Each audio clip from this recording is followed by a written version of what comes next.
Chapter 12:27. Roland was surprised to see Lon, but he also felt that it was only natural.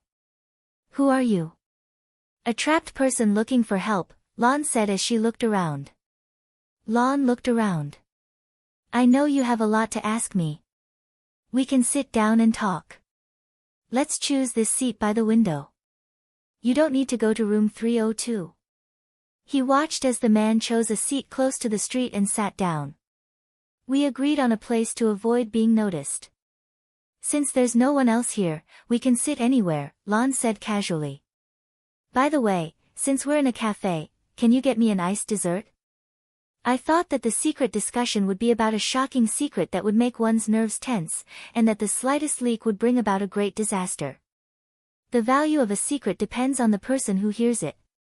Besides, staying underground all day and keeping an eye on the erosion, I'm nervous enough.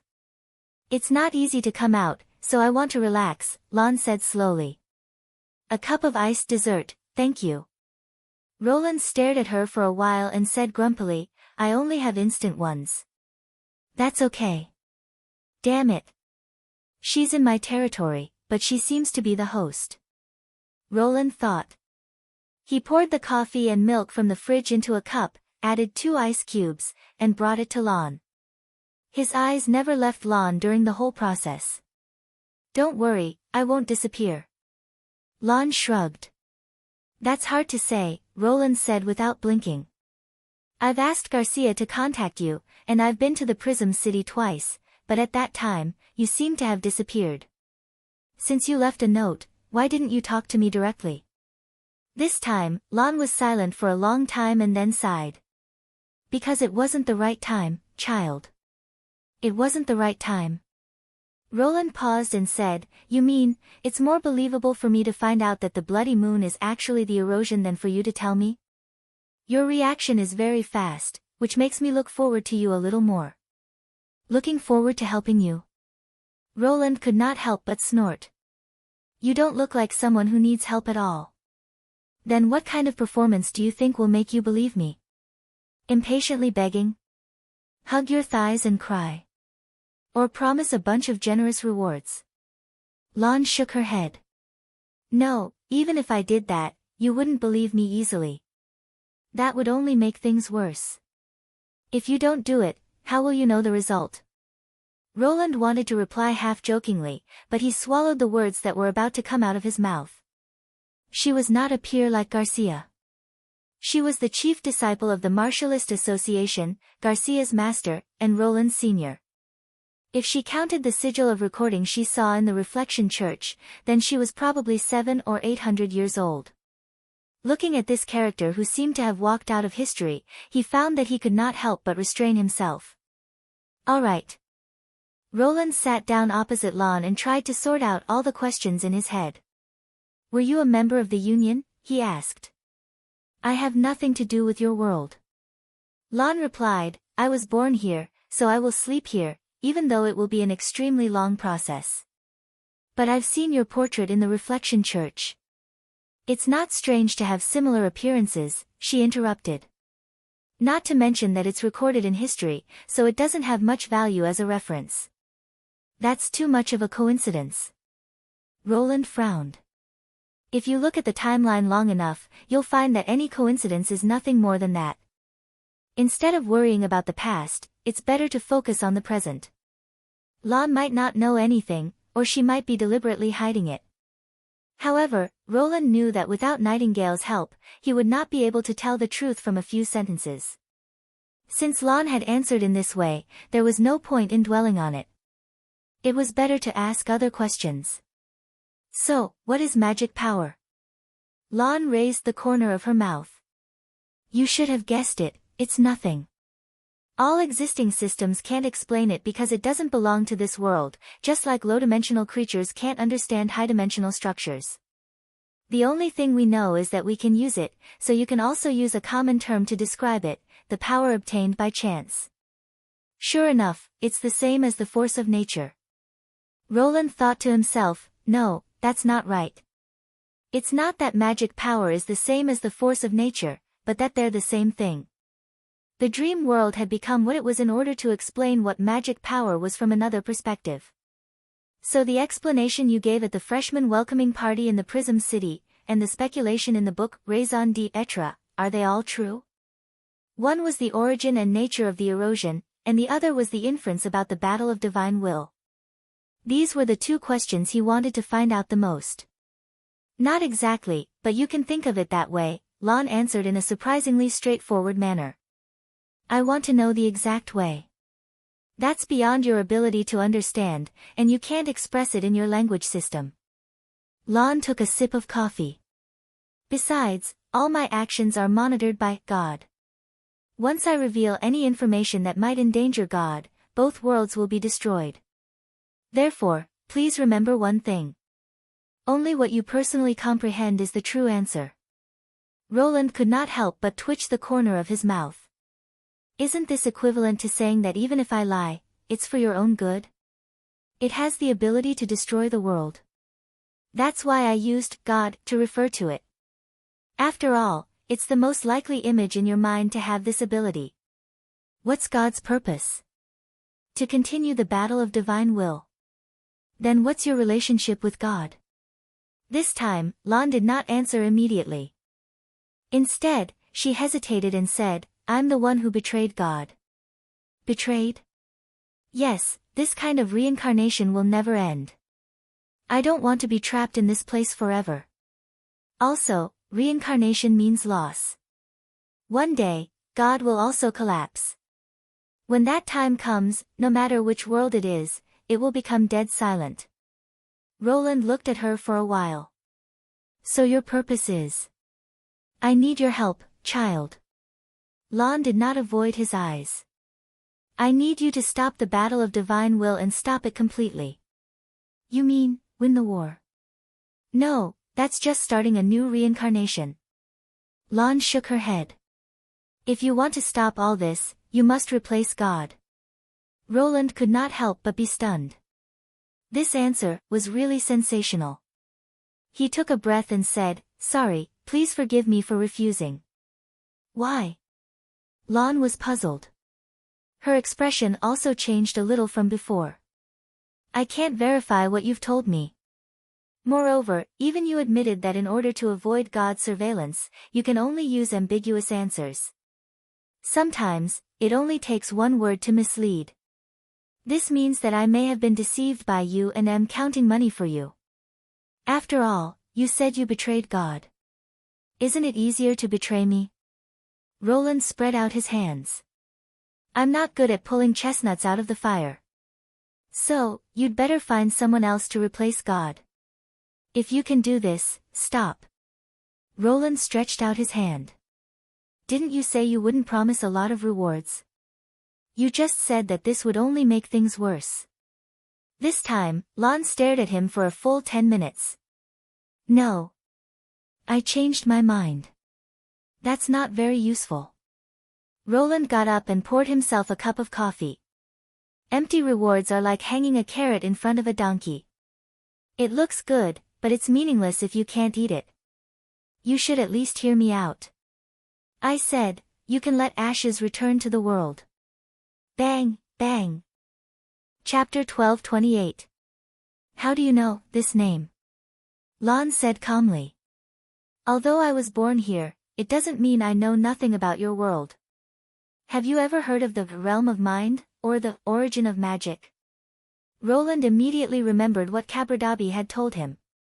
He rushed to the table and asked Lon in a deep voice, Is she in the realm of mind? Of course not. The realm of mind remembers her. Anyone who has enough power will leave a mark in the realm of mind. Lon paused. I know what you're thinking. You want to know the specific method and then try to solve the problem by yourself. You also want to end the battle of divine will. But I have to tell you, time is running out. What do you mean? The realm of mind is not a suitable vessel for long-term stay. The longer you wait, the weaker her consciousness will become, until she completely disappears. This process is irreversible, so even if you know the method, you may not be able to realize it. And this is not the worst-case scenario. What's the worst-case scenario? The existence of the dream world has seriously interfered with God's will. God will not allow this to continue. In other words, when God believes that no measures can be taken to bring the status quo back to the right track, both worlds will be destroyed. I'm afraid this deadline is far more urgent than you think, which is why I made up my mind to persuade you, Lon said word by word. Child, helping me is also helping yourself. It sounds like it, Roland said noncommittally. But you just said that only what I understand is the real answer. That is to say, what you told me may be a lie, including the resurrection of ashes. Lon heaved a sigh of relief and leaned back in the chair. You can understand it this way, because I don't want you to think that I'm deceiving you until the end. It's also a proof of my sincerity. Roland fell silent. There was no doubt that this was a dilemma. From the information he already knew, he could not find many loopholes in her words. For example, he had heard about the threat of the dream world more than once from the magic creatures. Although he did not know how he had provoked them, the hostility shown by those monsters was real. Combining this with Lan's information, it meant that the magical creatures were the subordinates of God. However, it would be too rash of him to believe that everything she said was the truth. After all, Lon had the final say on what kind of information would harm the gods. If he made a deduction based on the wrong clues, the conclusion he came to would undoubtedly be even more wrong. The safest way was to prove it bit by bit. The problem was time. Without being able to determine that there was not much time left, choosing to play it safe was also a risk. As long as he closed his eyes, the image of Tilly crying in his arms would reappear in his mind. Even though she had restrained all the sorrow in her heart, compared to the original appearance, her eyes still lacked some spirit, like jewelry covered in a light layer of dust. Some people often say that this is the proof of maturity. Only by experiencing loss can one know how to cherish. Roland scoffed at this kind of chicken soup for the soul. Never losing was the choice of a mature person. As for pain, anyone could experience it if they wanted. Now that there was such a possibility, he could not remain indifferent no matter what. Roland tried his best to suppress the turbulent emotions in his heart. He pretended to be reluctant and sat down in front of Lon again. But I can't promise you so easily. Let's talk about the method. What should I do to bring her back to that world? This matter doesn't conflict with the help I need. In other words, the two are the same thing, Lon replied slowly. First, you have to find the realm of mind and enter it. This step must be carried out in both worlds at the same time. Otherwise, it's impossible to succeed. Roland was surprised. 2 worlds?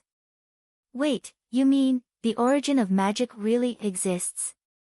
Yes, it's not something illusory. It's something that can be seen and touched. It's completely different from the emptiness caused by the erosion. Lon nodded. In fact, it's close to the north of the Land of Dawn. We call it the Bottomless Land. Roland's heart skipped a beat. This term seemed familiar. But the north has been occupied by demons. You know demons, right? They're the enemies of the battle of divine will. I can't help you with that world. Interfering with the battle of divine will is a taboo for the gods. You can only solve this problem yourself, Lon said calmly. Defeat them, carve a bloody path, and then reach the bottomless land. If you can't do this, there's no point in talking about it. That's why she said that even if I know the method, I might not be able to make it in time. Roland pondered for a moment. All right, even if you didn't say anything, I'll still drive the demons out of the Land of Dawn. Then how do I reach the realm of mind from the dream world? Since it's fake, there's no need to go through so much trouble. Before I answer you, I want to ask you a question. Lon looked out the window. Do you really think that this world is fake?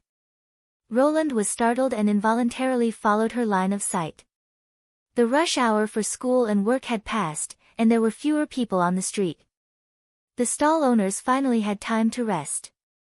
Some were counting the morning's harvest, their faces full of joy, some lit up a cigarette and sat at the entrance to read the newspaper. Instead of students and office workers, the uncles and aunties who lived here carried their grocery baskets and shuttled through the narrow streets. When they passed by the Rose Café, they would look at it with disdain or whisper to their companions, as if they were mocking the taste of the shop owner. Roland knew that if he went out and argued with them, he would not get the lines that he had long prepared. Instead, he would get a bunch of curses that reflected the subtlety of language, and the kind that would be retorted 10 times. The other stall owners would not show an indifferent expression. Most of them would form a row and happily watch the battle for the king, or the rookies pecking at each other. Faced with such a world, he suddenly realized that he could not simply say the word, yes. How can a person distinguish between reality and fiction? Lon asked in a low voice, somewhat absent-minded. Is it true that a person has to have a body to be considered as a real life? If a thought has emotions and self-consciousness, just because it's not fixed or exists in the form of energy, does it not count as a real life? I think it should be. Lon withdrew her gaze. Then you have to protect this place. Once it's destroyed, the trillions of lives in this world will disappear, and the loss will be even greater than that of the outside world. If you lose it, the realm of mind will be closed to you forever. Is the entrance to the realm of mind in this city? To be precise, this is the realm of mind, Lon corrected. You're now in the realm of mind. Roland's eyes widened in surprise. Chapter 12:29. Is this also the power of magic power? That's right. I can't explain all the manifestations of magic power in my lifetime. In words that you can understand, it's above the 4 great forces, and it's also the final solution to the grand unification. Lon explained in a calm voice, which sounded incredible. But even so, it doesn't mean that you can enter the realm of God and interfere with the battle of divine will. After all, this world is relatively independent, as if it's separated by a thick membrane. It's because of this that I have the opportunity to sit here and meet you. The scene of blowing bubbles appeared in Roland's mind. One of the slowly rising bubbles seemed to be the dream world. Then how can I pass through the barrier? It's the same way magic power enters our world. Lon paused for a moment. Erosion. Can you be more specific? You should have noticed that this world is very different from when it was first born. Lan's words made Roland's heart beat faster. At first, it was only a reflection of your consciousness, but now there are many things that even you haven't seen before. All these changes started when you recovered the force of nature. You know that?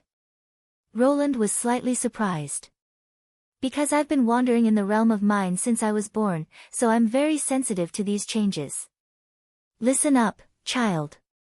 Whether it's the dream world or the god's domain, they're both maintained by magic power, which is reflected in the force of nature. By continuously recovering them, this world will continue to expand until it overlaps with the realm of God, and the erosion cracks will appear. This theory was not much different from the explanation given at the newcomers' welcome meeting. As far as I know, the Martialist Association has collected a large number of fallen force of nature cores. If you want to recover them as soon as possible, isn't it the best choice to stand on the side of the fallen? Lon did not object, but smiled bitterly. Unfortunately, I'm only a disciple of the Defender, so I can't take you into the central shelter of the Prism City. Even if you become enemies with the Association, it won't matter. If you can stop the battle of divine will, the dream world will naturally not be threatened by the erosion. In a sense, this is in line with the purpose of the Association.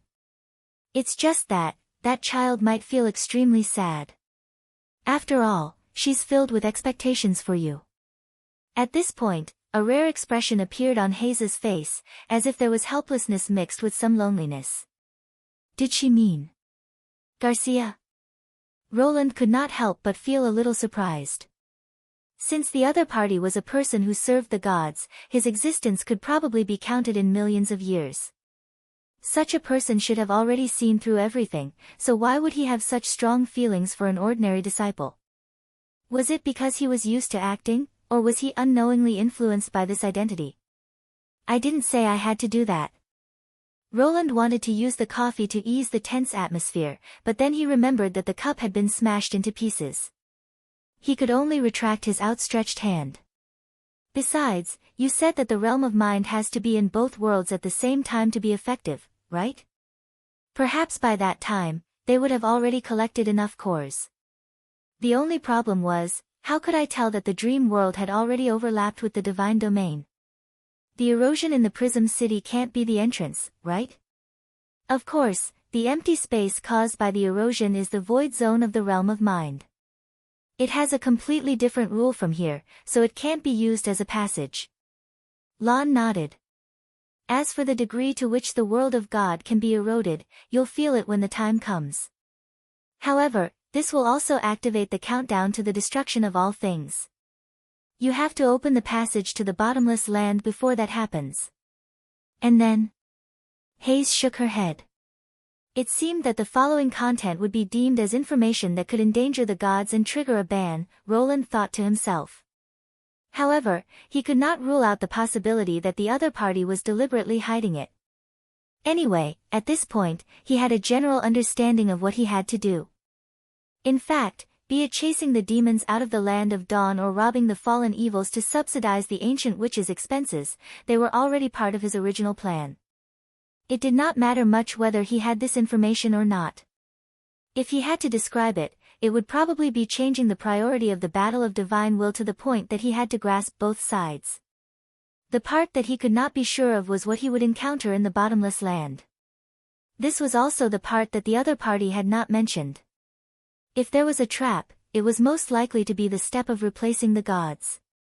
He did not think that the gods would surrender to him as long as he opened the passage to the realm of mind. Moreover, the description might be covered with a layer of ambiguity, so he had to be more cautious when the time came. In addition, Roland had another question: why did it have to be him? In the overall plan, he was not irreplaceable. Although Hayes looked like a human, Roland would never treat her as an ordinary human being. Since the Union had been defeated and the survivors had retreated to a corner of the continent, it was obvious that the demons and the Sky Sea realm were more suitable to achieve this goal.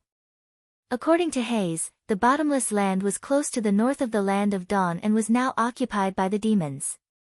Cabradabi had also brought information about the aggressive Sky Sea realm, which undoubtedly meant that the demons were not having a good time either.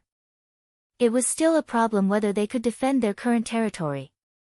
In any case, the two races had a much greater advantage than the humans. The two goals were almost half achieved. Even if the bottomless land could not be entered from the outside, Roland was not arrogant enough to think that he was the only one who could leave a trace in the realm of mind. At least, Zero had such an ability. He had vaguely realized that the soul battlefield was based on the power of the realm of mind. And the dream world was developed from this. He asked, "I'm afraid. I'm not the first person you asked for help, am I?" Hayes answered without hesitation, "Yes, there have been a few in the past 1,000 years." Sure enough, Roland's heart skipped a beat. Including the demons? I don't know what happened there. After leaving the divine realm, I lost the ability to contact other servants. I can only tell you that there's more than one traitor. Who was the last one? Zero? The dream relayer, Alfina. She's been here for 869 years. Roland ran through the information in his mind and found it was a completely strange name. None of them succeeded. Hayes sighed. You may think it's easy to talk like this, but in fact, they didn't even manage to take the first step, which is to establish a stable space in the realm of mind. Otherwise, even if they could connect to the realm of mind, I would only be able to convey a few words, and it would be difficult for me to establish a stable communication. In addition, my identity and words can't exist independently of their consciousness. In other words, I have to be within their understanding in order to effectively transmit information. The higher their understanding, the more accurate the answer will be.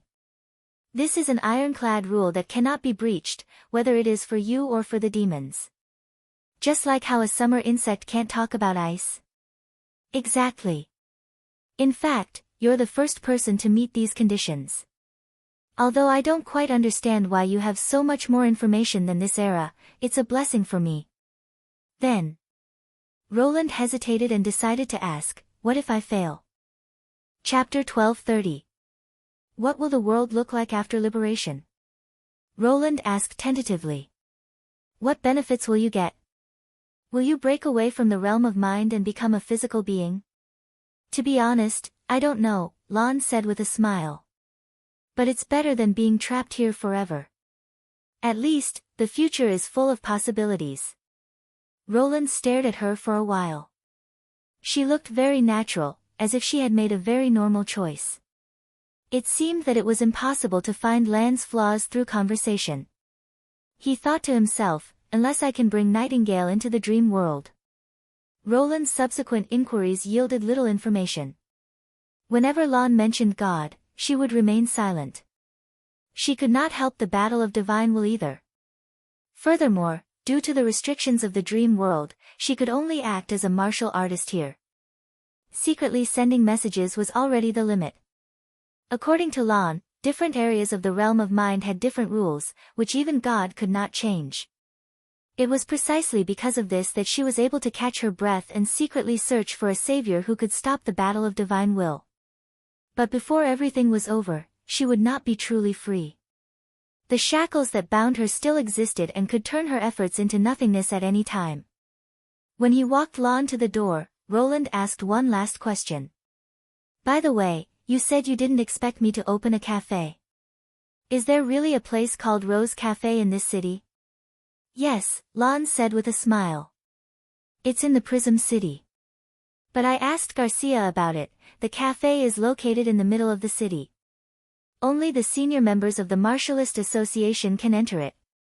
At that time, I already knew that the association planned to issue you a hunting license. Once you get it, you can go to the central area. But I didn't expect you to have no interest in the association at all. You haven't been to the Prism City even after getting the license. Lon paused for a moment. By the way, the central shelter that stores the core of the fallen evils is located at the bottom of the city. Usually, only the guardians and above can enter it.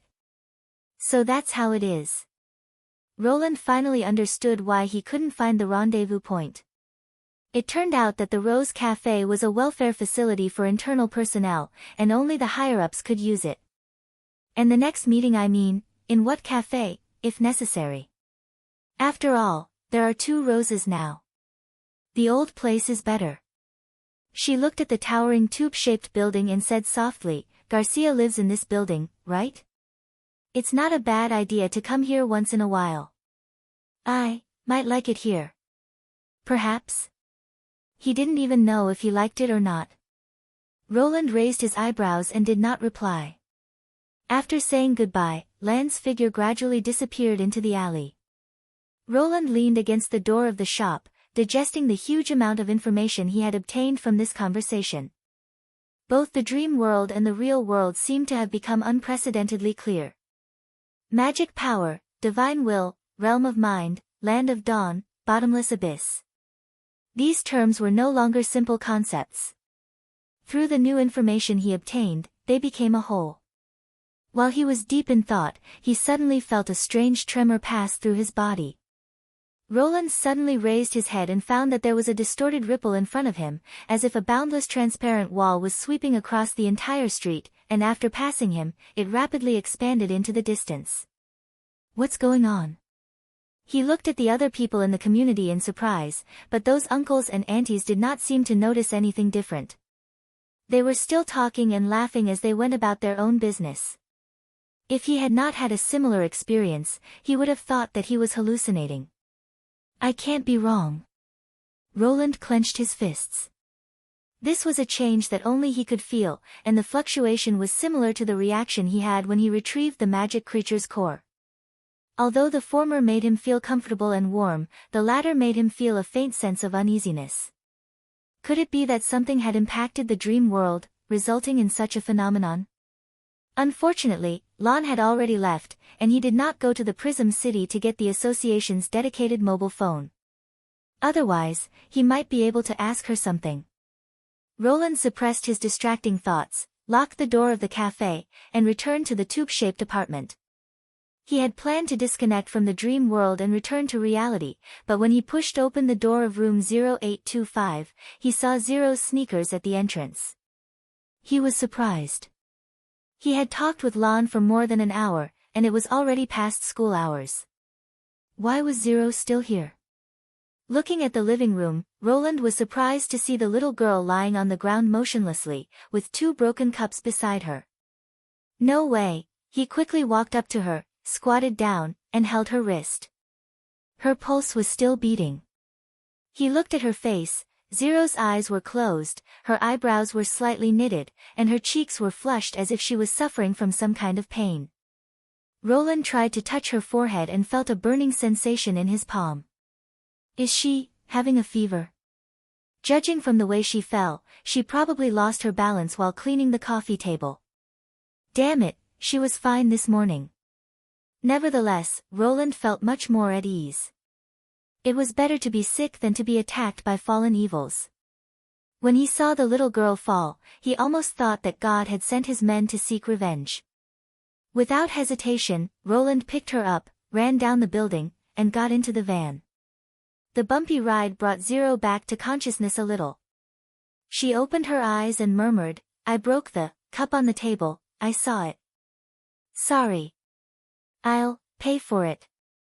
Don't drive me to the countryside." Is she delirious?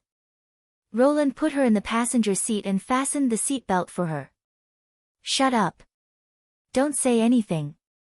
Just as he was about to start the car, Zero suddenly reached out her hand and grabbed his sleeve. Uncle, don't go.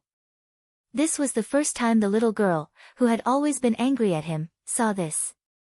Looking at her pleading expression, Roland could not help but think of the words she had written in her diary. Perhaps the high fever had blurred her consciousness and exposed her most vulnerable side. He did not know how her family had treated her in the past. Thinking of this, he could not help but sigh. Don't worry. I won't let you go before you pay the rent. Hearing this, Zero slowly closed her eyes, but she still did not let go of his hand. After being sent to the hospital, there was a long process of registration, diagnosis, hospitalization, and an 4-drip. It was already afternoon. Although the little girl's condition was still not clear, her condition had stabilized. It was not until evening that the attending doctor came to see him. Are you really a martialist? Yes. What's wrong? Roland asked. Please don't tease us next time, the doctor said grumpily. That girl isn't sick at all. She has awakened the force of nature. Although it's rare, there are always 1 or 2 people who don't feel well. Didn't the Martialist Association tell you this? What? Awakened.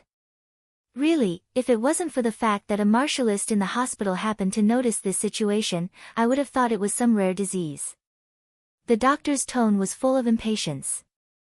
You can go through the discharge procedures and bring her home. After tossing and turning for half a day, Roland returned to the apartment with Zero, who was still asleep. Looking at the white-haired little girl curled up in his arms, he let out a long sigh. Awakened? He did not expect that as a former pure witch, even in this world, she still could not escape the favor of magic power. It could only be said that this was fate. Fortunately, he was watching over her in the dream world, so she would not repeat the mistakes of her previous life. At this time, the sky was shrouded in darkness. In the long corridor, there was only a row of old chandeliers giving off a dim yellow light and the occasional flying insects bumping into the light. When he got closer to 0825, he unexpectedly saw another familiar figure, Garcia. The other party was leaning against the door of his house, sitting in the corridor in a daze. What's going on today? One after another, she came looking for trouble. She told Nightingale that she would only sleep for a short while, and now it was probably almost dinner time. Hey! Roland squatted in front of her. Why are you in the mood to wait for me here? Did you lose your key and want to spend the night in my house? Garcia didn't sneer right away, which made him feel that something was wrong. When she raised her head, Roland suddenly did not say a word. he saw that her face was covered in tears. Chapter 1231. Roland did not come back to his senses for a long time. Garcia's master was called Lon, right? In other words, the woman he met in the Rose Cafe early in the morning was dead? How was that possible? Even if Lon was restricted by the rules of the dream world, she was still a guardian disciple. It should have been easy for her to deal with a few fallen evils. Moreover, the Prism City was built on the basis of a mine, and its main body was buried deep underground. Usually, it was guarded by the awakened. How could the fallen evils attack it? Roland suppressed his emotions and pretended to be calm. He pulled Garcia up and said, "Let's talk in the room." Garcia stood up weakly as if she had lost all her strength. Roland threw the sleeping Zero into the bedroom and poured Garcia a glass of warm milk to calm her nerves. Under the bright light, Garcia gradually calmed down. Although her eyes were still a little out of focus, her tears had finally stopped. Only then did he notice that there were more than a dozen missed calls and 6 unread messages on his cell phone, which he had forgotten to put into his pocket because he had left in such a hurry. He casually scrolled through them and found that they were all from Garcia. Sorry. Zero suddenly had a fever, and I was in a hurry to go to the hospital, so I forgot to bring my cell phone with me, Roland said awkwardly. What happened in the Prism City? How did you know about your master's situation? Garcia was silent for a long time, so long that Roland thought she would not speak. Then she said intermittently, around noon, I received an emergency message from C02, saying that there was an emergency at the headquarters of the association, and he asked all the martialists to prepare for reinforcements. If I remember correctly, C02 was the liaison officer of the last joint operation, Roland thought. That's why she called me so many times. But the reinforcements didn't come. Otherwise, Garcia would have gone to the Prism City a long time ago. Yes, because the culprit was, the erosion in the middle suddenly expanded, Garcia murmured. No one saw how it happened, and the surveillance cameras didn't capture the moment when it happened. I heard from C02 that by the time the association realized, the erosion had almost cut the Prism City in half, and we lost contact with the upper and lower levels. Corrode, and expand? Roland's heart skipped a beat. According to Lon, the bloody moon was a hole created by the erosion. Theoretically, it could appear anywhere, including underground. If the appearance of the bloody moon was the beginning of the battle of divine will, then wouldn't the sudden expansion of the erosion be equivalent to the appearance of the bloody moon in another sense? Has the headquarters confirmed the exact time of the mutation? She nodded slightly. It should be around 9 in the morning. It was almost identical to the ripple that swept across the sky above the city. Could it be that the dreamscape was warning him that forces from the outside world had begun to invade this place? What about the fallen evils? They killed their way out from underground. Half an hour later, Roland had a rough understanding of the whole situation. Realizing that the erosion had engulfed the middle part of the city, the Martialist Association immediately organized a rescue operation. The Prism City was like a huge awl that pierced deep into the ground. Such a structure had excellent defense, but it was not perfect. For example, the ventilation system had to be running at all times to ensure that the middle and lower levels could breathe smoothly. In addition, water, food, and other materials had to be transported from the top to the bottom. Therefore, when the erosion cut the Prism City in half, the lives of the lowest level workers were in danger. The association's top priority was to find out the scope of the erosion and try to find a suitable passage to reconnect the upper and lower levels. When the Prism City was first built, they had considered such a situation, so they had set up several sets of backup evacuation wells around the city. So far, they had been able to deal with the erosion in an orderly manner. Since the possibility of an enemy attack was ruled out, the Martialist Association naturally cancelled the request for reinforcements. At that time, the guards and the disciples were all there, and the headquarters urgently needed engineering and medical teams, so the Martialist Association, which was of little help to the rescue operation, was put on standby. However, something that no one expected happened. Just as everyone entered the evacuation wells to explore the lower levels, Lan's team in exit number 04 was suddenly attacked by fallen evils. Later, someone recognized that many of the fallen evils were the association's companions who had been trapped in the lower levels. This sounded extremely shocking and incredible. No one knew what had happened in the lower levels of the city in the hours after the connection was broken.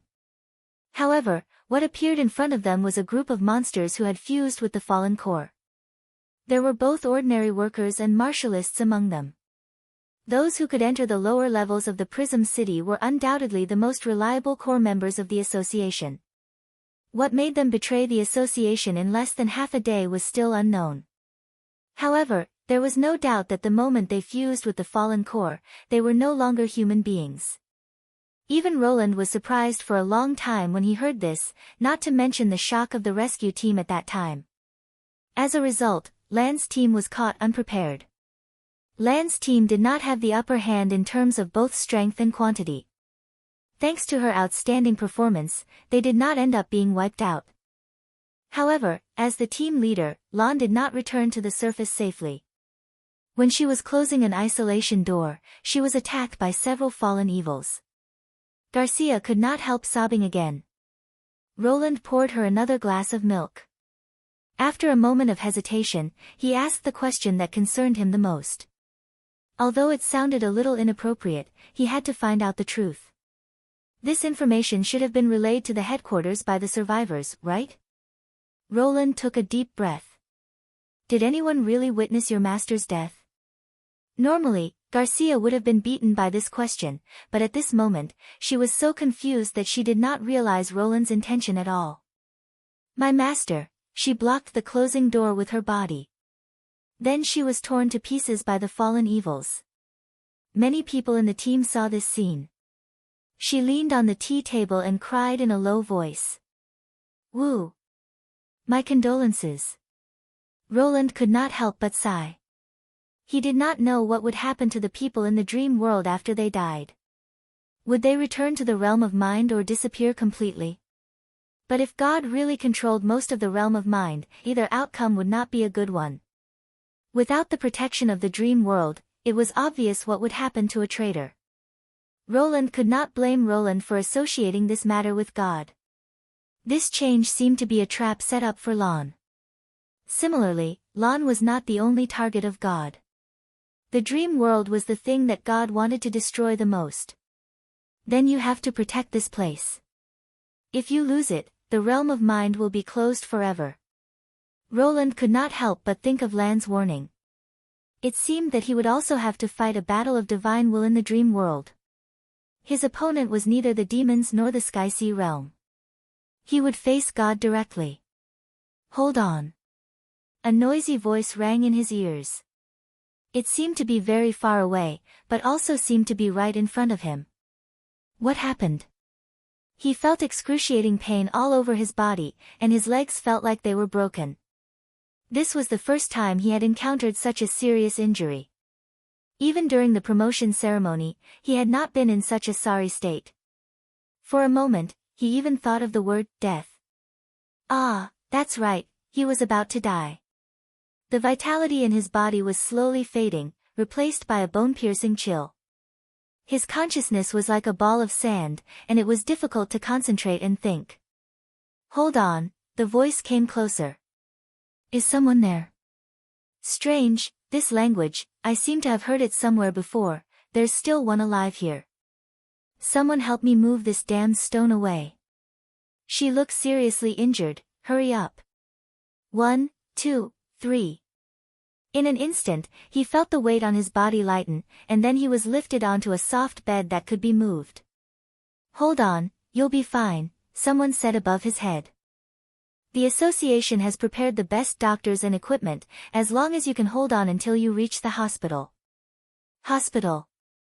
What does that mean? Are these people saving me? Oh yes, you came from the Kargard Peninsula, right? What's your name? My name. Yes, do you remember? He used the last of his strength to reply. Chapter 1232. The square at the entrance of the Prism City. There was a continuous roar of machinery, and spotlights illuminated the ground as if it were daytime. The rescue work had been going on for nearly 16 hours. Defender Rock stood in the temporary command center tent with a solemn expression, waiting for the final news to arrive. Some people said that he was as hard as stone and would never be disturbed by emotions, but this was actually a misunderstanding. Lan's sacrifice made him feel great sorrow, and he even secretly blamed himself for not personally leading the team down. However, he was even more aware of the importance of the matter. Before the situation at the bottom of the city was investigated, he didn't even have the right to feel sorrow. After exit number 04 was attacked, exit number 01 and exit number 05 were also attacked by fallen evils. Fortunately, these people had learned a lesson from Lan's team and only paid a small price to wipe out all the fallen evils. However, the statistics still made Rock feel powerless. Everything was the same as what happened in exit number 04. The enemies were all the lowest members of the association. So far, more than 320 corpses had been identified, which was almost the total number of people on duty that day. At this point, it was already foreseeable that all the lower levels of the association would be wiped out. He did not know why these people chose to merge with the fallen cores in just a few hours after the disaster. The Prism City had a complete emergency system. Even if the supply from the upper levels was cut off, it could still hold on for a while. They should have known that the association would never give up on any of the trapped people. As long as all the evacuation wells were not destroyed at the same time, they would soon be able to see the light of day again. However, Rock was not in the mood to guess what had happened at that time. He only wanted to know the current situation of the central containment warehouse. Even if all the people on duty had become fallen evils, there would only be about 300 of them.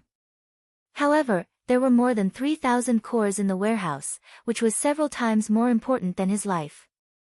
If the information was leaked, the consequences would be unimaginable. Mr. Rock. At this moment, a man in a suit walked into the temporary command center and whispered a few words into his ear. How could we be so unlucky? Rock could not help but frown. According to the report from the rescue team, when the erosion suddenly expanded, there were 2 sightseeing marshalists from the Kargard Peninsula in the Prism City. The central support had been swallowed up, causing structural damage to the city spine. As a result, the floor closest to the erosion had completely slid into a flat hole. However, the 2 marshalists happened to be near the collapsed area. Based on the current rescue situation, the fate of this group of people might not be optimistic. What should we do? One of the teams has a star martial artist from Kargard. If we don't handle it well, I'm afraid it will cause a diplomatic crisis. Do your best to search and save as many as you can. What else can you do? This isn't something we can control. But according to the Protector's personality, he might not appreciate it. The Rock Ghost King was silent for a moment. I understand. Keep this a secret for now. I will ask the president of Cloud Sky City to coordinate. As soon as the suited man left, a liaison officer suddenly shouted. There's news from Well 01. They've already broken through the blockage in the pipes and are now entering the city. Connect the signal to the main screen, Rock said in a low voice. Understood. After a burst of static, an image from the front line appeared on the main screen. The shaking lens should have come from the leader's head-mounted camera. The lighting under the city was good, but the light was flickering. Apparently, the emergency motor was still working. Based on this, it could be inferred that the elevators and other transportation devices were also working, which could save a lot of time for the rescue. However, no one in the command post cheered. Everyone's eyes were attracted by the abrupt, red spot on the screen. Its outline was irregular, but it was perfectly embedded in the reinforced concrete, as if it was an asymmetrical work of art. But Rock knew that it was not a coincidence. Anything that came into contact with the erosion would be devoured without exception, including the force of nature. It was the erosion that split the Prism City into 2 parts. Ignore the damage to the headquarters for now, he ordered. Go to the bottom floor immediately. I want to ensure that the central containment warehouse is safe. After receiving instructions, the rescue team went all the way down and did not encounter any more enemies. However, Rock Ghost King did not see too many traces of fighting either. It was quiet everywhere, and the furnishings were still maintained in an orderly manner. It was as if this place was not the site of a disaster, but had been abandoned on purpose. When the team arrived in front of the containment warehouse, there was a gasp in the temporary command post. Even Rock could not help but clench his teeth. The body of the other defender, Wrath, had been broken in two. Its upper body was stuck to the steel door that was dozens of centimeters thick, and its clothes were almost burned to ashes. There was a huge hole in the center of the steel door. From the irregular edge, it seemed that it had been drilled by some high-temperature object. Perhaps Wrath had used it as the last barrier to resist the invaders. Unfortunately, even so, it could not stop the enemy from entering the containment warehouse. This was not something that the fallen evils could do.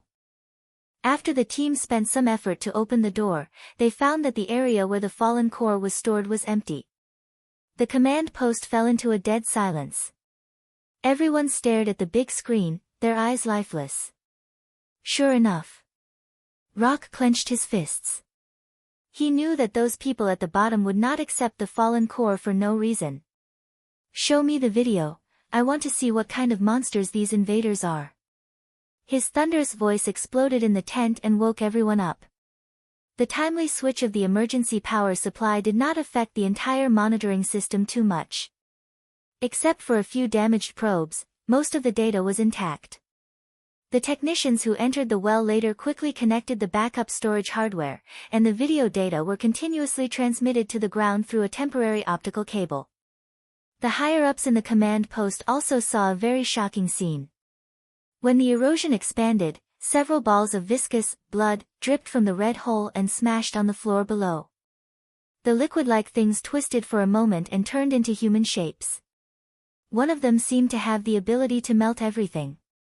In the blink of an eye, it burned through the floor and reached the bottom of the city. There was another monster that was even more terrifying. It could almost control the martialists who came by following the sound and turn them into mindless dolls, looking like low-level fallen evils who had been tempted by the force of nature. In less than half an hour, the entire bottom collapsed. Those who were still alive merged with the fallen core and became the enemy's puppets. After the monsters swallowed the remaining cores, they directly melted a passage in the containment warehouse and disappeared from the camera.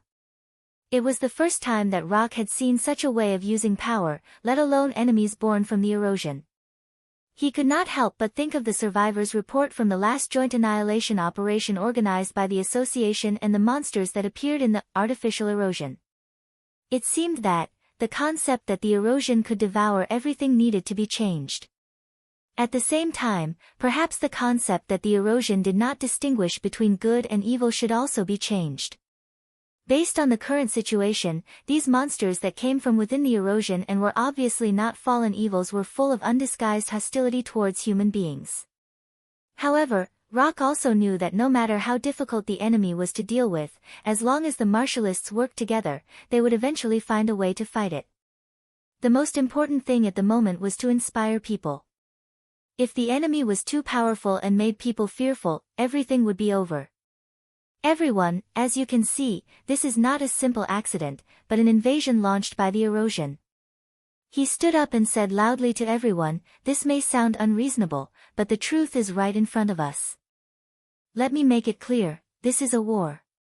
They have a clear goal, and they came prepared. They just want to take our world. I will immediately contact the local martialist associations and gather all our forces to help the Prism City destroy the enemy." Chapter 1233. Roland stayed with Garcia until about 4:00 in the morning, and then Garcia slowly fell asleep. What Garcia said in the middle of the night was almost more than what she had said since he met her. Although it was more appropriate to say that Garcia was talking to herself rather than talking to her. Most of the content was about how she ran away from the Clover family and how she met and got to know her master Lon. All Roland could do was to refill her glass of milk from time to time and act as a quiet listener. But he also noticed that Garcia's spirit of justice and dedication mostly came from Lan's teachings, including doing her best to protect this world and never giving up at any time. Although Lan's teachings were very strict, Garcia still regarded her master as her pillar and goal. Putting aside those emotional experiences, at least for now, Lan had a certain affection for the dream world. He just didn't know if the methods she mentioned would work. There were only 2 bedrooms in room 0825, one of which belonged to Zero. Roland weighed the possible risks of searching for the key on Garcia and finally decided to put her on the master bed and sleep in the living room. This way, he could let her have a good rest and avoid unnecessary misunderstandings. According to his experience in the GAL game, this should be the safest choice, probably. Of course, he didn't really want to spend the night on the sofa. After all, the other side had been asleep for a long time. After settling Garcia down, Roland looked through the bedroom window at the city shrouded in darkness. This was the dream city at 4:00 in the morning. The lights were still shining in the city center, more eye-catching than any stars. Although it looked very peaceful, it was as dangerous as the other world. The bloody moon, that represented the erosion, had already shown its ferocious face. The only difference was that one was hanging high in the sky, while the other was buried deep in the ground. Roland closed the curtains and left the dream world. After a familiar dizziness, he slowly opened his eyes, but the first thing he saw was not the ceiling, but a pair of star-like eyes.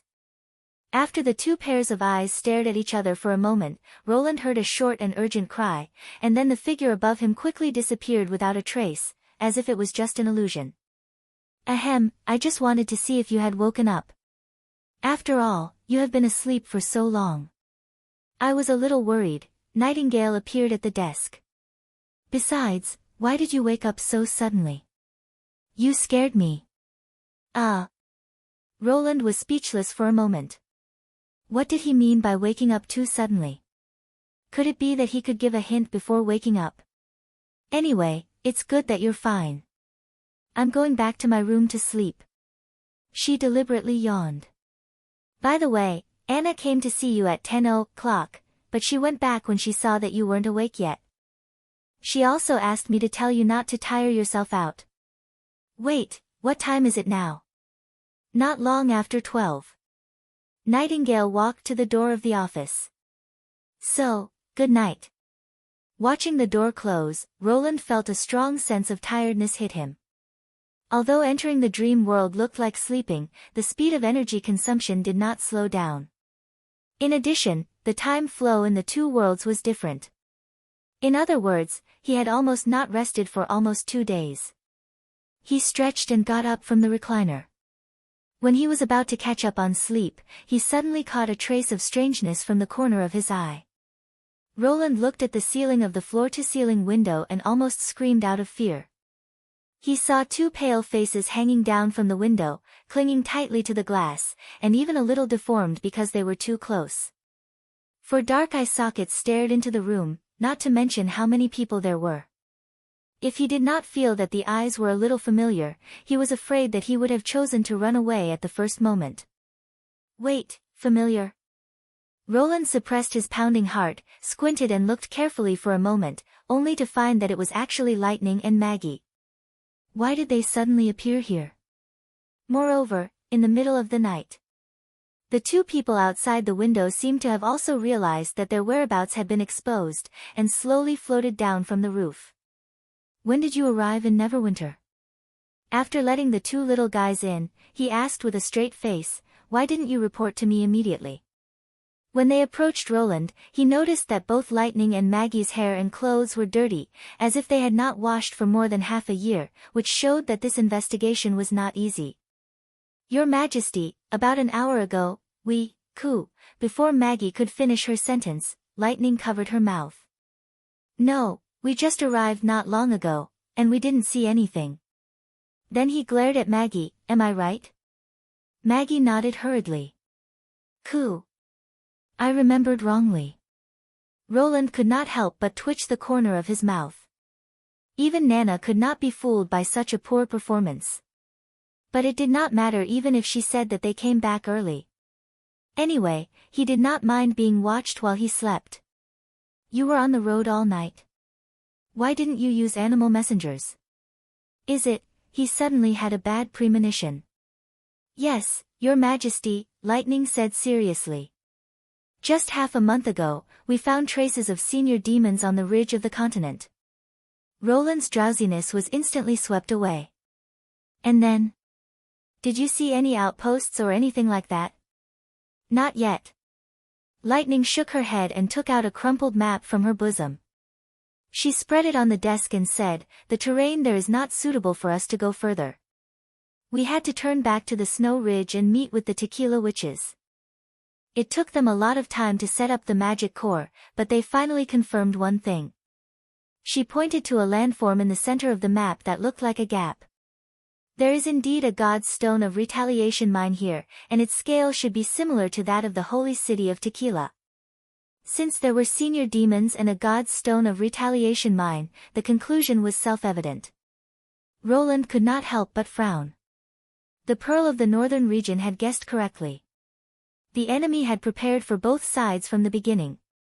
Although the Tequila was suitable for attack, it was also a place that humans had to fight for. Even if they accidentally lost it, they could invade the Four Kingdoms from another direction. After all, no matter how difficult the impassable mountain range was, it was better than waiting for another 400 years. Fortunately, the humans were one step ahead of them in discovering the demons' intentions. According to the information provided by Agatha, the obelisk needed some time to fully mature. Before that, the red mist it produced could only cover a small area around it. But when we left the snow ridge, we heard another news. Lightning said hesitantly. At that time, Maggie and I had already crossed the border of the Kingdom of Everwinter. The voice in the sigil of listening was very vague, so we were not sure if it was true. What did you hear? Maggie put her hands to her ears and held them like a receiver. Chapter 1234. Barav was woken up by a servant from his dream. During the period when the bloody moon appeared, not only did he arrange people in the administrative office to be on duty overnight, but he also asked his servants to inform him as soon as there was any unforeseen emergency. Although Edith had been transferred out of the administrative office, she still had influence on His Majesty. Now, even his subordinates tended to ask for the opinion of the general staff before making a plan. Facing such a talented opponent, he dared not relax for even a moment. However, this was not the only reason why he worked so hard. In fact, the old director even enjoyed the feeling of being busy. Being busy also meant power, which meant that the operation of Neverwinter was inseparable from his existence. At the same time, if he did a good job, he could gain His Majesty's trust. The double happiness made him somewhat happy. Barav rolled out of bed and asked while changing his clothes, "Tell me, what happened?" "Sir, it's His Majesty's order. He wants you to immediately summon all the ministers to the castle's conference hall to discuss important matters." Now. Barav looked out of the window in surprise. It was undoubtedly late at night. Yes, the person on the phone didn't say much. "Do you want to send someone to the castle to ask?" "No need," the old director quickly made a decision. Since the call from the administrative office could reach his mansion, it was unlikely that it was a mistake. Since telephones were still not widely available, only he had one in his residence. The others had to be informed verbally. "Call everyone in the mansion. Go knock on the door in batches. All the department heads must be informed. If you miss one, I will hold you responsible." If it was Prince Roland in the past, he would have hesitated. However, His Majesty was now an impeccable king. If he decided to hold a meeting in the early hours of the morning, then it must be something extremely important. Yes, sir," the servant hurriedly replied. "Are you going to the castle alone?" "No, I'll go with the Pearl of the Northern region," Barav replied. "I'll inform Edith Comte myself." "Your Majesty, almost everyone is here," Nightingale said as she put a coat on Roland. "Do you need me to make you a cup of strong tea?" "Sorry to trouble you."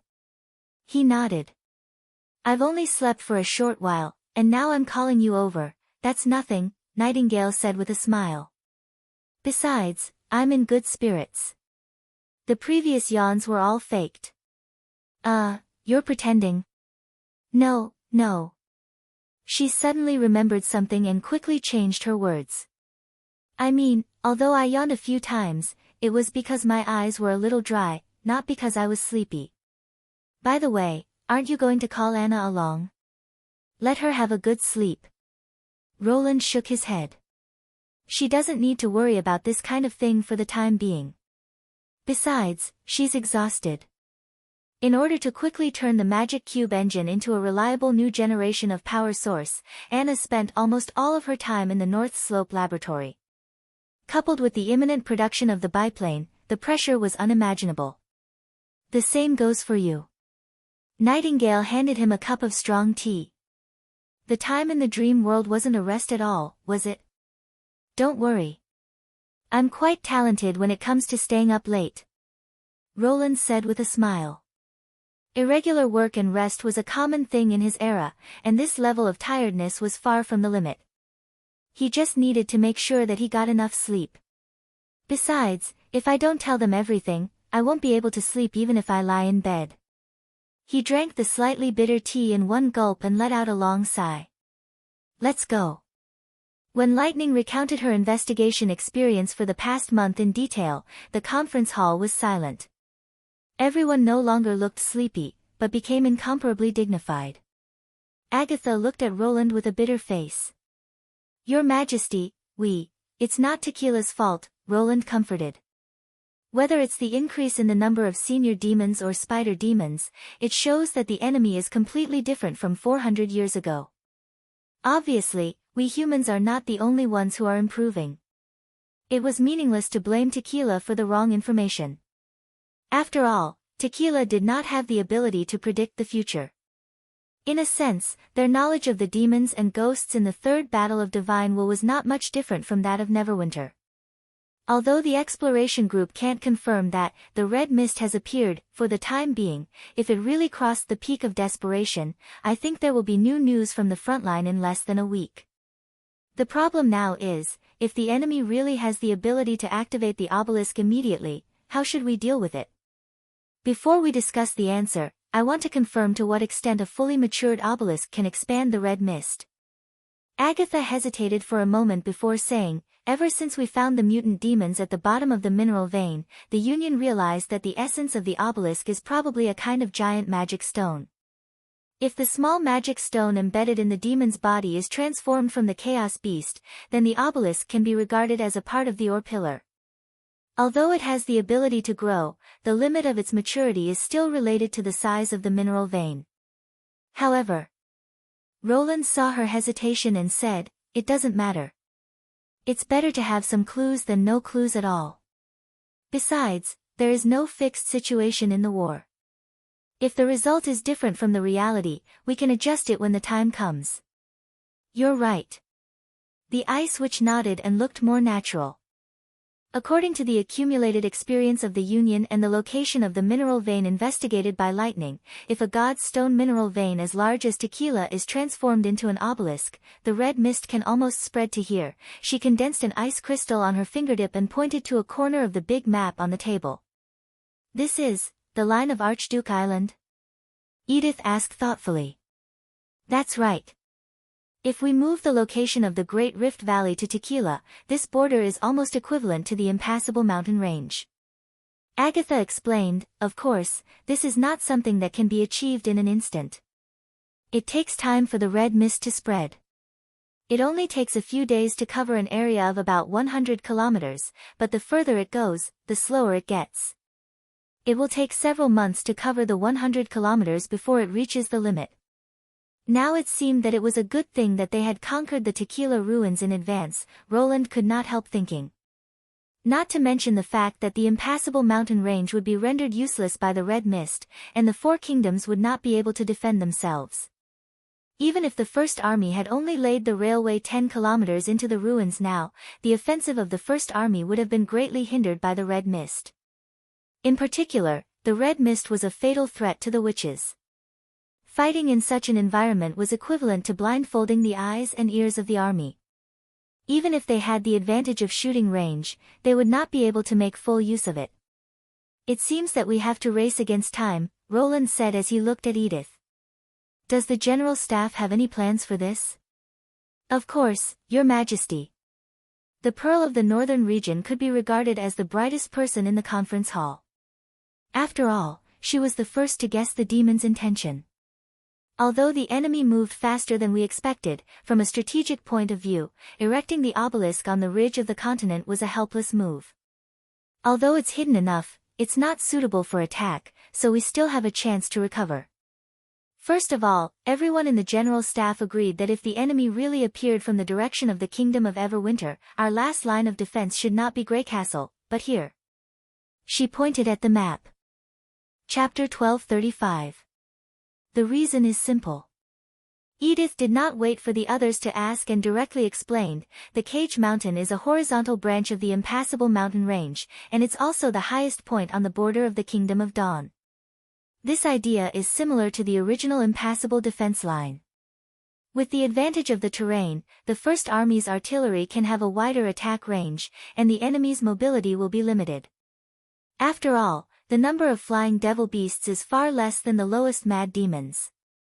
Secondly, according to the tequila, the red mist is more likely to gather at lower places, and the closer it is to the edge, the weaker it is. Therefore, it's easier for the witches to establish a defense line at the highest point. Based on the information we just received from the front line, this is a precaution. Lastly, His Majesty's Dawn plan. She paused and looked around. We all know that this plan depends on the ores in the Cage Mountain. Before we find other substitutes, the Cage Mountain is an area that we can't give up. No one in the hall raised any doubts. None of them had ever seen the final product of Project Dawn, and it was difficult for them to imagine just how much energy those tiny balls contained. Roland's words made them one of the core goals of their future strategy. Roland couldn't help but feel extremely gratified. This was probably the highest ideal in the mind of a technical dog. But we can't completely give up on the Kingdom of Everwinter and the Kingdom of Wolfheart. Roland looked at Edith and said, to win the war, Greycastle needs a large number of people. Yes, so during the period from the appearance of the red mist until it completely disperses, the First Army's main task is to migrate the population and delay the enemy's advance as much as possible. I don't think the demons will wait for the red mist to slowly disperse. It's very likely that they'll take advantage of the momentum to build a large number of outposts, just like 400 years ago. The Pearl of the Northern Region paused for a moment and said, to be honest, the First Army is helped by the Bloody Moon's sudden advance. When they see the real enemy of the foreign races, the people of the Kingdom of Everwinter and the Kingdom of Wolfheart will naturally know which side to choose. At that time, even if Iron Axe refuses to let them in, I'm afraid they'll beg to come to Greycastle. At this point, she raised the corner of her mouth and revealed a meaningful smile. Even so, many people will die. Roland sighed to himself. In a sense, most human beings were indeed like this. He could faintly feel Edith's joy at this moment. It was probably similar to the news in the future, where the residents of the residential area who boycotted the signal tower finally got their wish and lost their cell phone signal. But before this battle of destiny, he couldn't just sit by and do nothing. This year, the golden twos in various places should have a great harvest, Roland instructed Berev. Come up with a plan to transport some food to the Kingdom of Dawn to ensure that the refugees who have fled from the occupied territories have enough to eat. Your Majesty, if I'm not mistaken, once the intelligence is confirmed, the main force of the First Army will soon move towards the Cage Mountain, which will put a lot of pressure on the logistics. I'm not sure if I can deliver food to the refugees on time while transporting the army's needs. Even if I rent all the ships of the Chamber of Commerce in the fjords, it may not be enough. This was an unavoidable problem. Even the largest sailing ship in the fjords was far from enough in a full-scale war. Currently, the rented ships were already operating at full capacity just to transport the refugees. Unless, we can build a direct railway to the neighboring country. Berev said hesitantly. Obviously, he was well aware of the cost of such a large-scale project. Every time he had to use the National Treasury's funds, he was more reluctant to do so than to cut his own flesh. I'm afraid there's not enough time. Roland shook his head. Furthermore, Neverwinter has invested too many resources in the railway on the fertile plains. If we replicate it in the Kingdom of Dawn, it will affect the production of other projects. From the misty forest to the Tequila ruins, the long river of steel that stretched across the fertile plains had consumed countless amounts of steel and a year and a half of the construction period. This was under the condition that the first half was repaired by Leaf and the second half was built on flat land. The terrain between Neverwinter and the Cage Mountain was obviously not as clear as that of the fertile plains, so it was difficult to estimate the construction period. Your Majesty, I think so too. Berev heaved a sigh of relief. Let's make a plan based on the current situation. Don't try to save money. We can use most of the Golden Dragon. It's not the time to be stingy, Roland said. As for the logistics, I'll think of a way. Yes, Your Majesty. He then looked at Edith. In principle, the idea of using the Cage Mountain as the dividing line is feasible. The General Staff should come up with a plan as soon as possible and then we'll have a meeting to discuss it. For the Pearl of the Northern Region, this was a routine procedure. He also believed that with her talent, she would be able to sense the urgency of the matter even without him saying much. Please leave it to me, Edith said with her hand on her chest. Roland stood up and glanced at everyone in the hall. I've said before that the Third Battle of Divine will be a war that will determine the fate of all human beings. Now it's here. The victory of the Tequila War is enough to prove that the defeat 400 years ago is not irreversible. I hope that everyone can fulfill their duties and play an indelible role in this war. History will remember this day.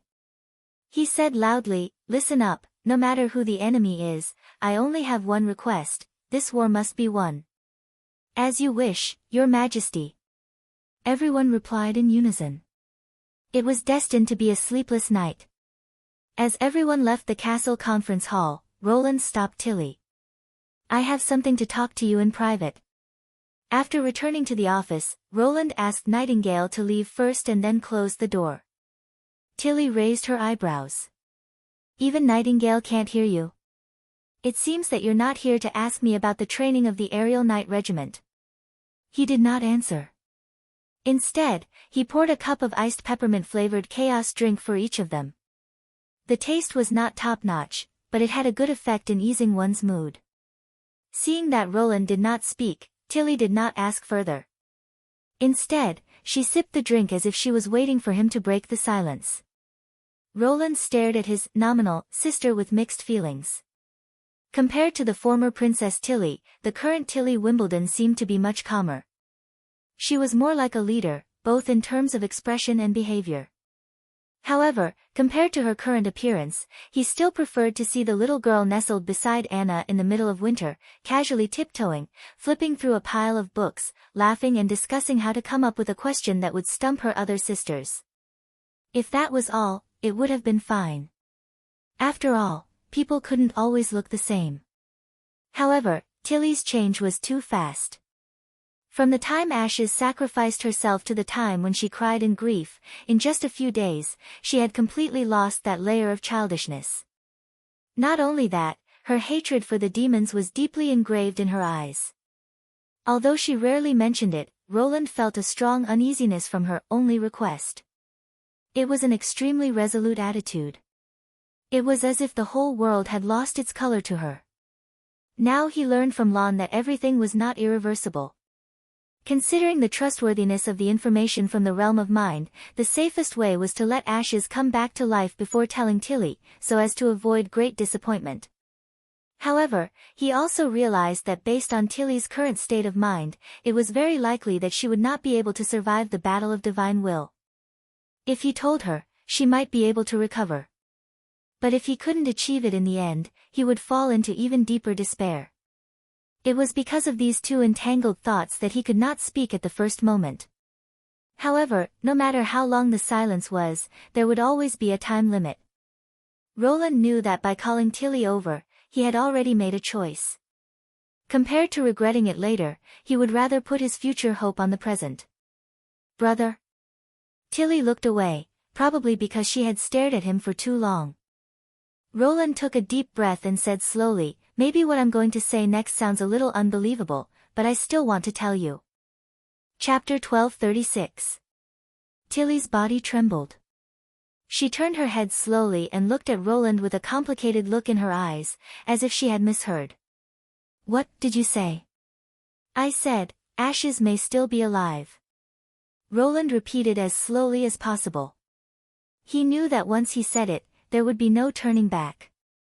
No. Brother, she forced a smile. Even if you want to comfort me, you can't. But this kind of life is a little different from what you imagined, Roland interrupted her. To be honest, when I heard the news, my reaction was not much better than yours. I also know that it is a little unfair to you to reveal it to you before it is completely confirmed, but in any case, it is better than regretting later. Tilly shut her mouth. She stared straight at Roland as if she was digesting his words. At this point, she realized that this matter might be unusual. In terms of sensitivity and ability to accept things, Tilly had always been one of the top witches. After about a quarter of an hour, she asked tentatively, who told you this? Lon. I've never heard of it. Tilly thought for a moment. Is it related to the dream world? Roland was indeed a person who could talk and laugh with Anna. Don't worry, I'll tell you the details one by one. When he finished, the sky was slightly brighter.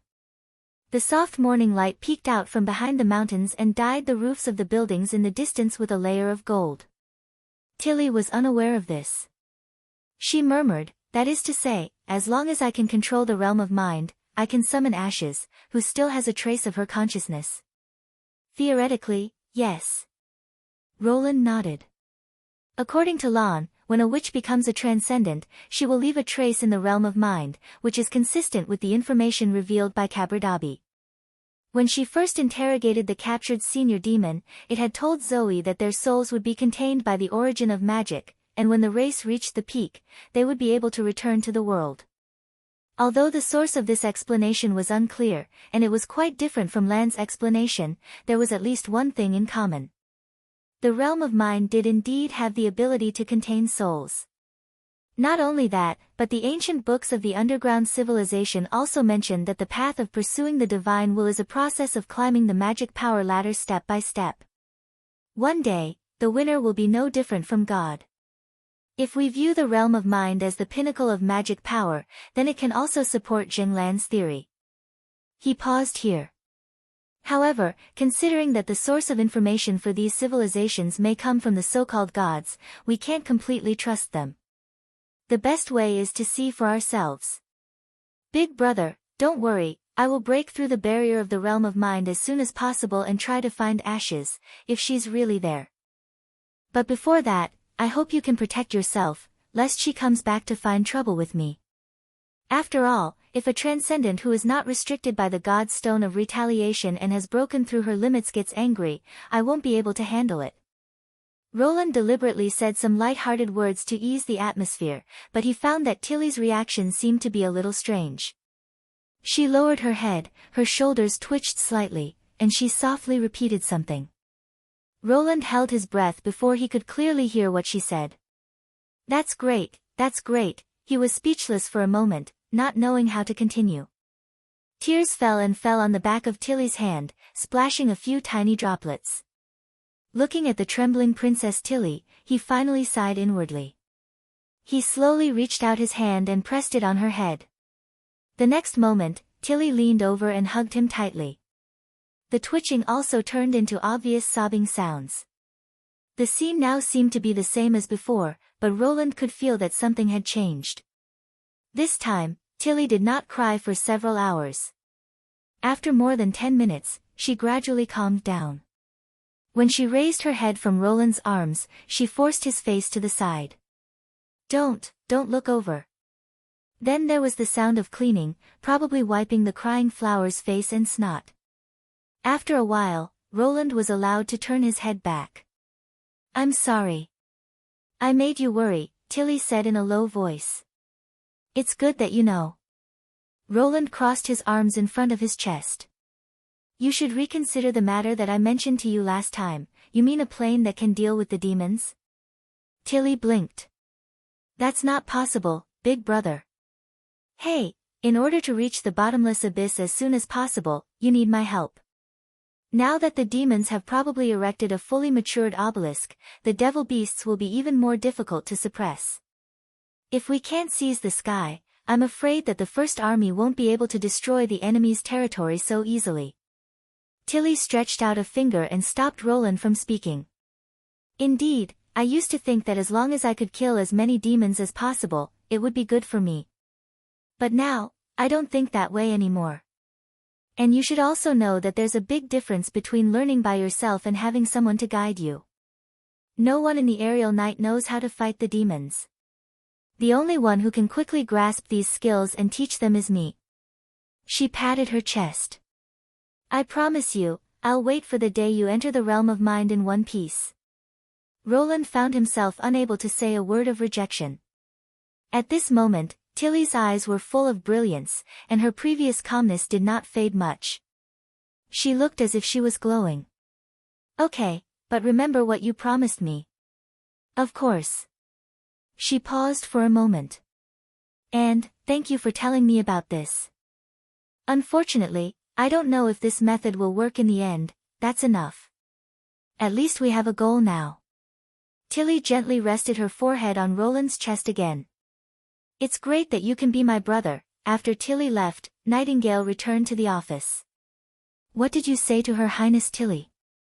When I saw her go out, she seemed to have changed into a different person. If you want to know about the connection between the dream world and the real world, I can tell you, but not now. Roland tidied up the blueprints in his hands. I just received a message from Honey. A fleet should arrive at the river port in 2 days. It should be the first batch of immigrants from the Kingdom of Wolfheart. Before that, I have to perfect the blueprints for the new project. Nightingale shrugged. I'm good no matter what. Didn't I tell you before? If you don't want to say, I won't ask.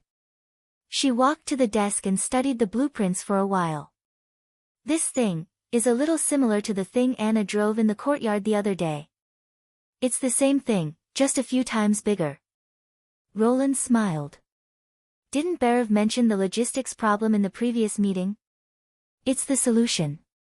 Aside from the expensive train, there was also an even cheaper type of transportation, wheeled trucks. There were many variations of them.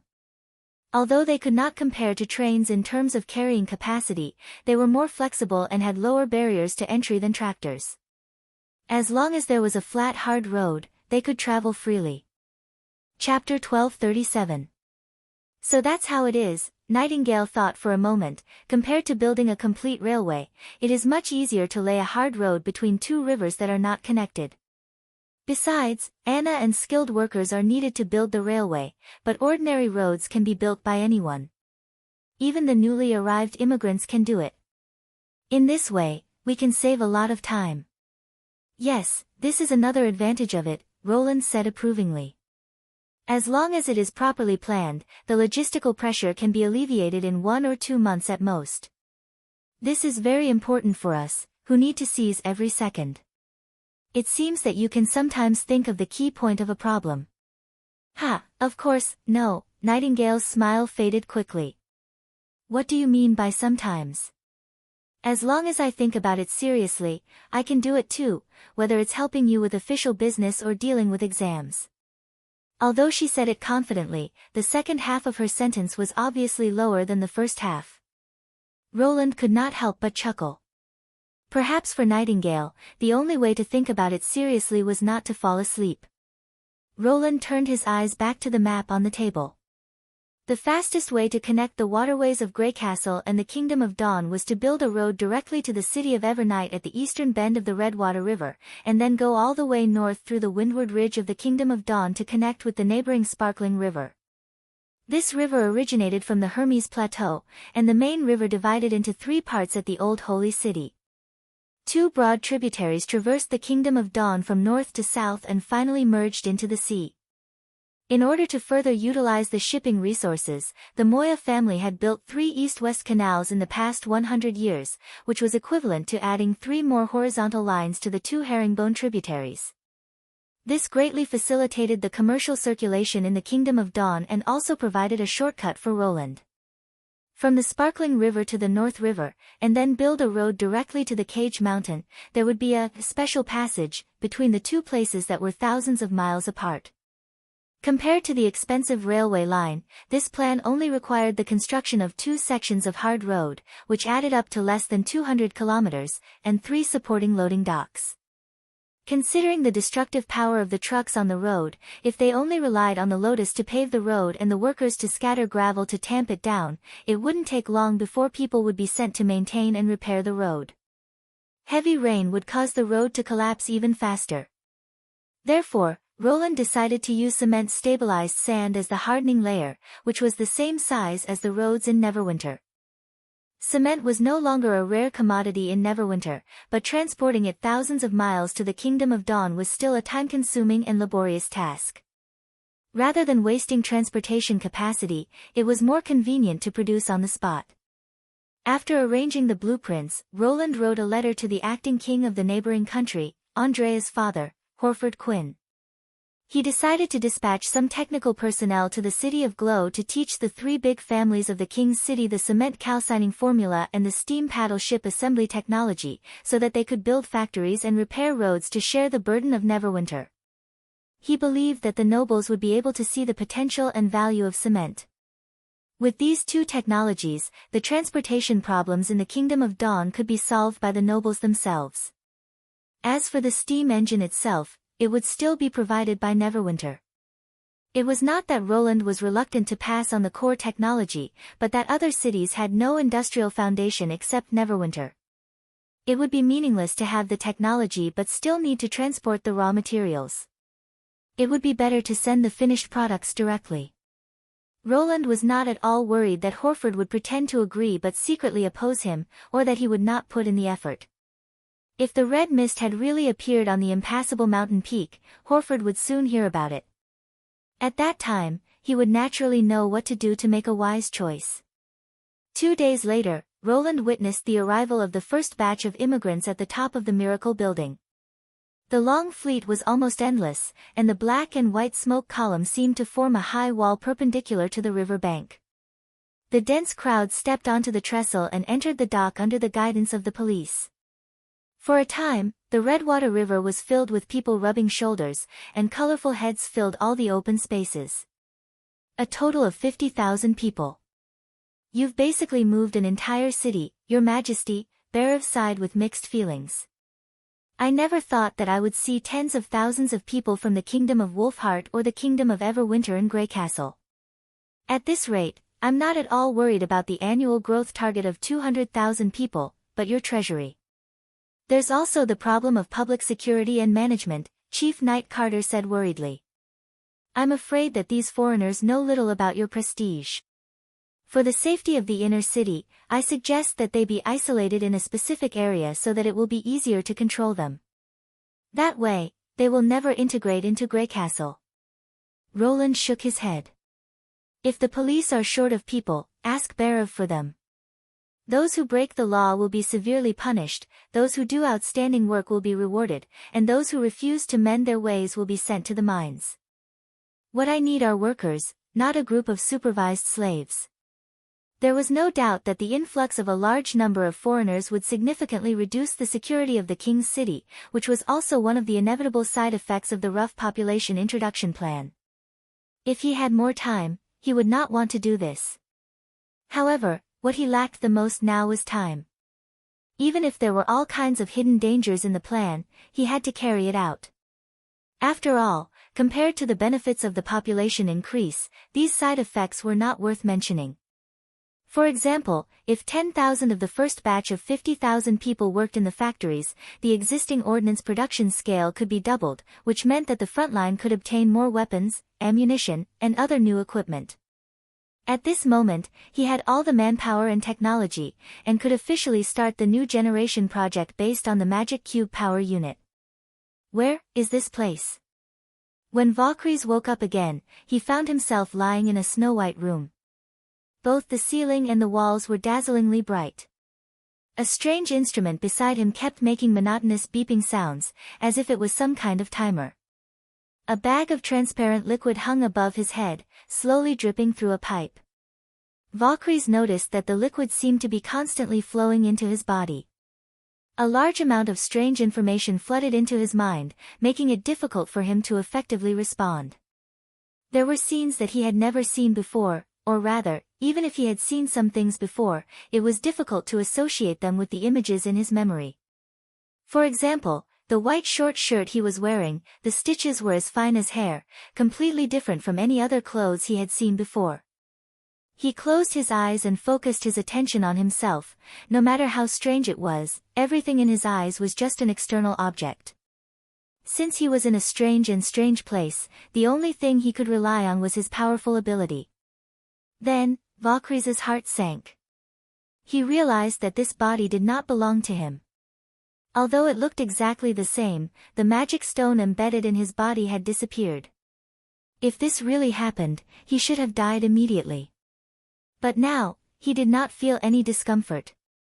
Magic power was still slowly flowing in his body, in a way that he had never heard of before. At the same time, he could no longer feel the whispers from the realm of mind. No matter how hard Valkyries concentrated, even if he put down his pride and called for the Sky Lord, he did not receive any response. Chapter 1238. Yes, it was trapped. Valkyries gradually began to recall it. At that time, it was following the faint fluctuation, going deeper and deeper into the realm of mind. After crossing the boundary between the shallow and deep layers, its consciousness would find it difficult to move forward. Not only did it have to fight against the turbulent currents, but the resistance would also suddenly increase, as if it was struggling in a quagmire. It was the first time Valkyries had entered such a deep area, so it had to be very careful. If it lost its way, it might never be able to leave. If not for the increasingly obvious fluctuation, it would have stopped its pursuit and turned back to take a breather. After all, the area was getting smaller and smaller, and it was only a matter of time before it found the entrance. But at that time, it decided to persevere a little longer. First, Haxord seemed to be dissatisfied with its behavior of resting in the red mist pond all day, especially when the birth tower had been successfully transplanted and the humans had yet to react.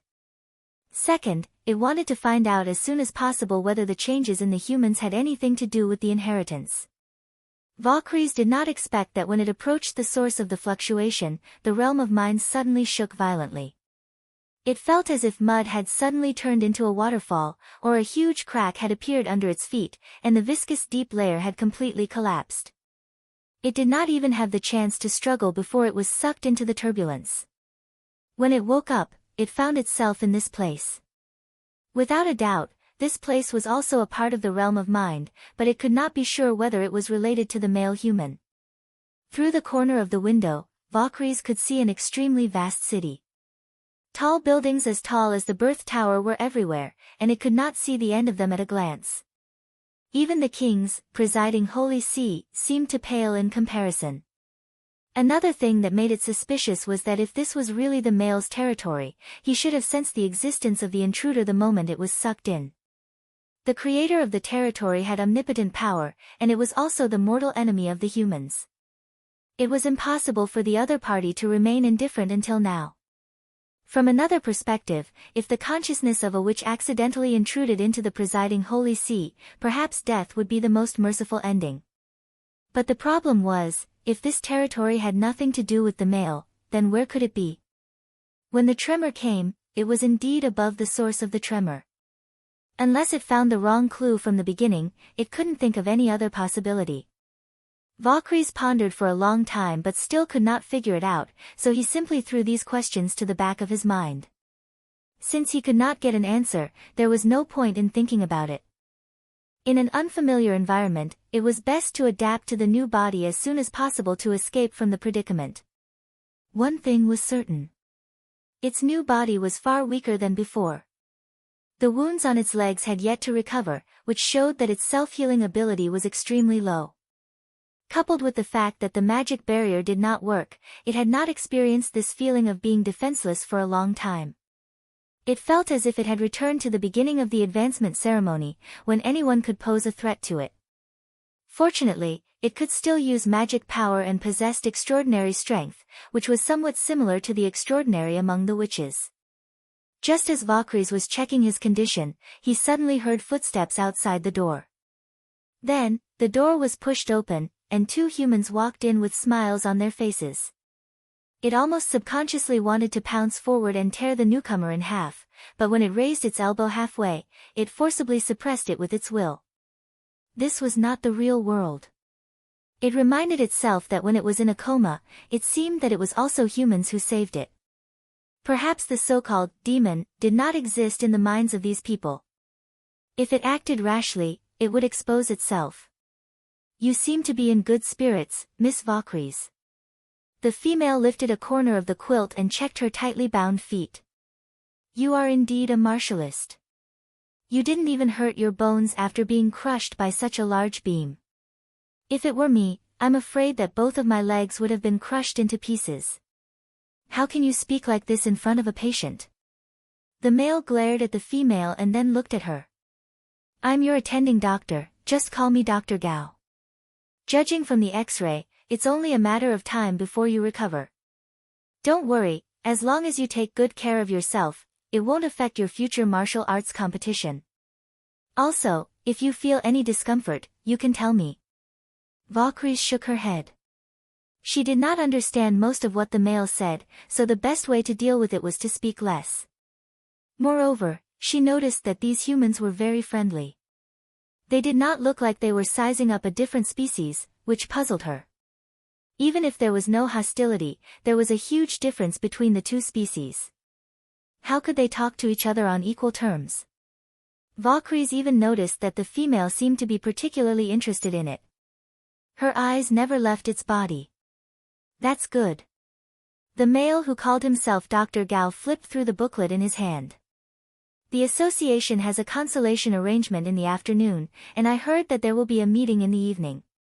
I've already cancelled the meeting for you. Those people are really too much. They still want you to go in a wheelchair when you're injured like this. That's just nonsense. But I can't refuse their consolation. After all, this hospital is run by the Martialist Association. It's impossible to stop them from coming in. Fortunately, you only need to lie down. Thank you. It replied in a human tone. You're welcome. The male smiled. Oh right. It must be boring sitting here.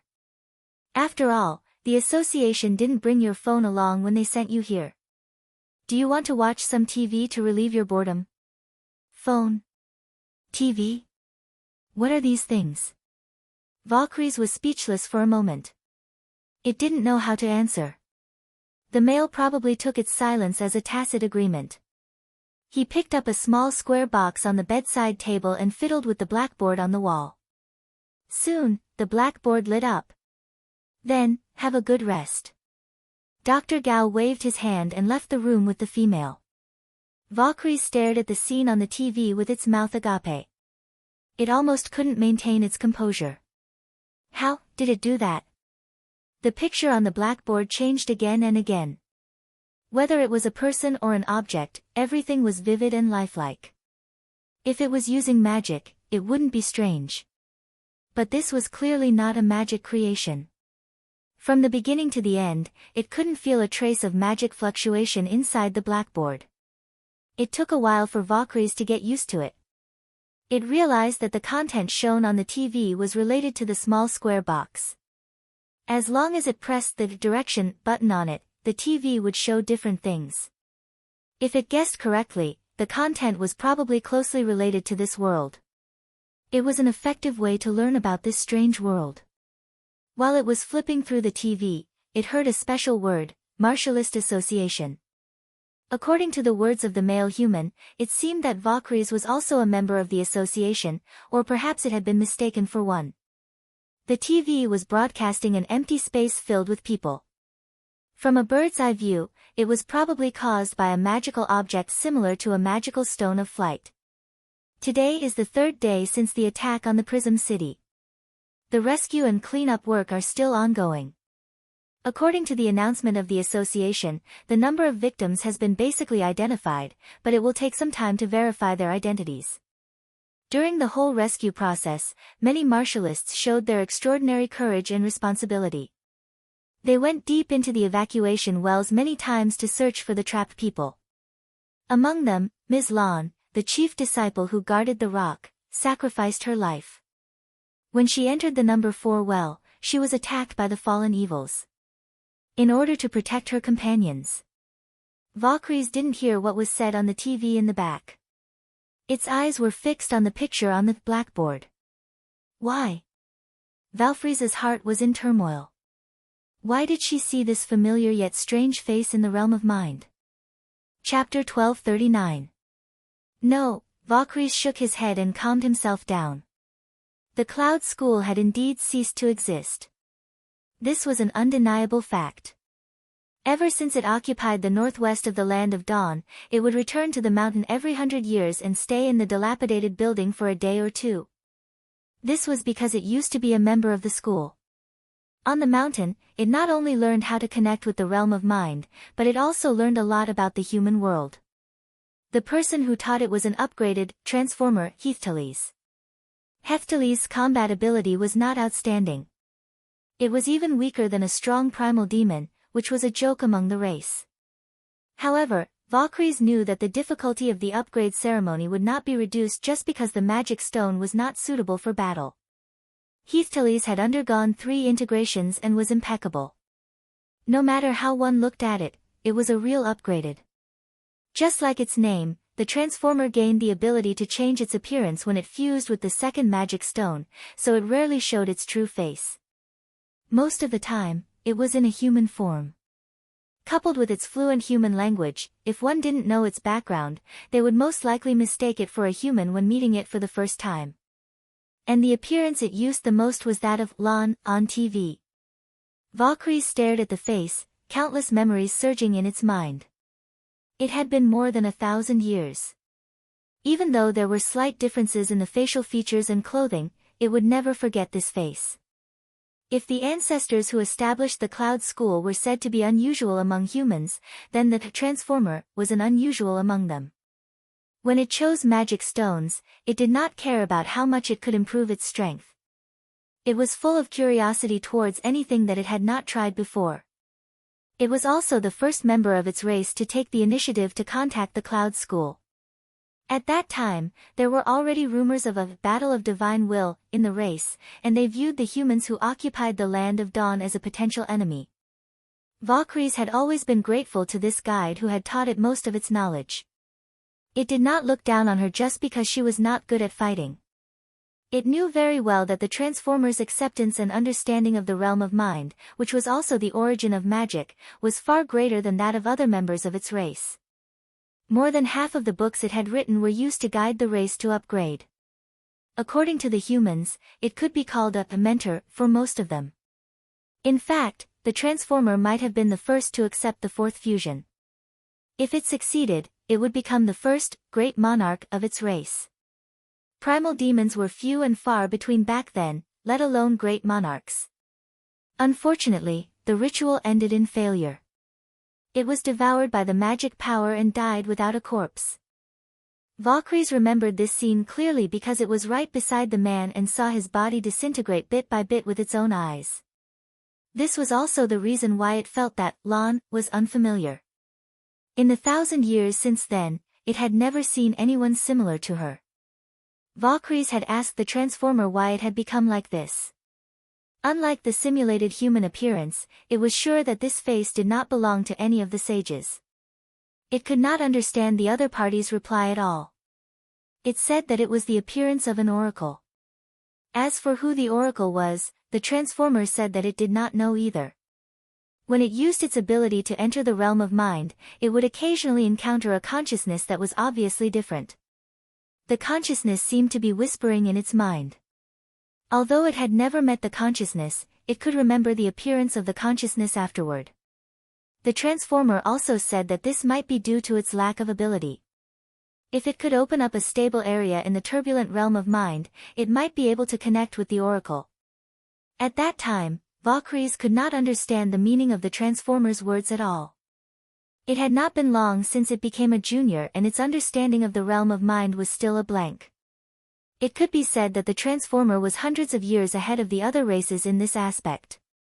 It was not until the second battle of Divine Will that the king achieved this and successfully left a domain that belonged to him in the realm of mind.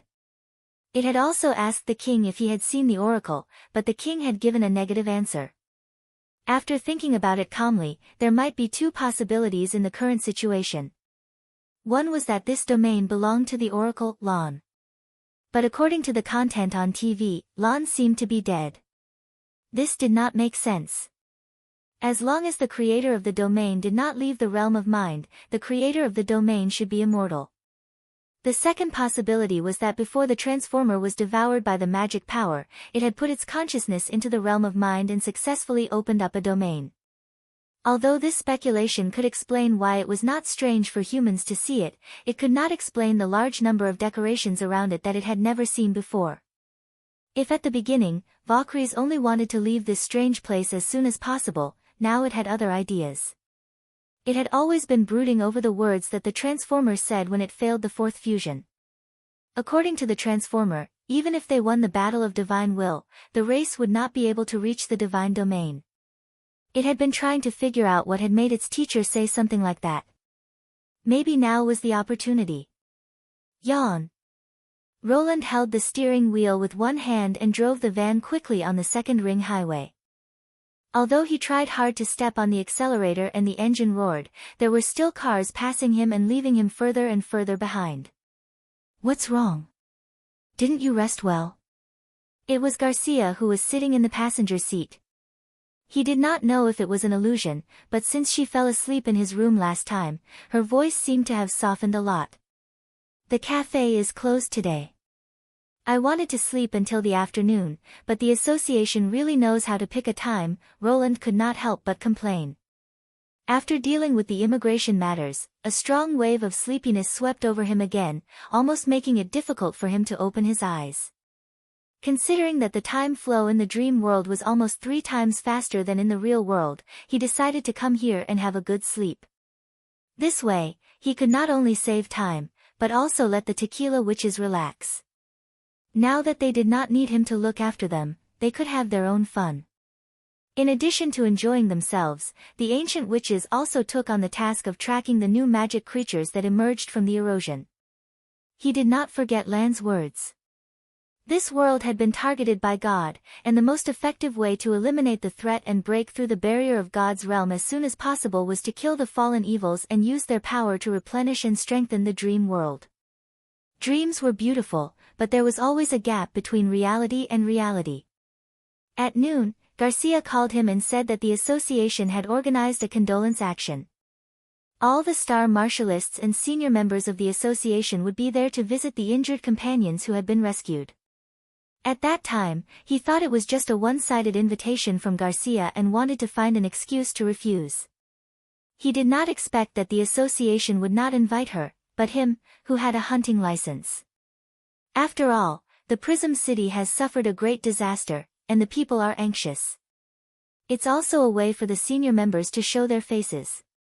Garcia raised her eyebrows and said, "I think the general meeting tonight should be the real focus."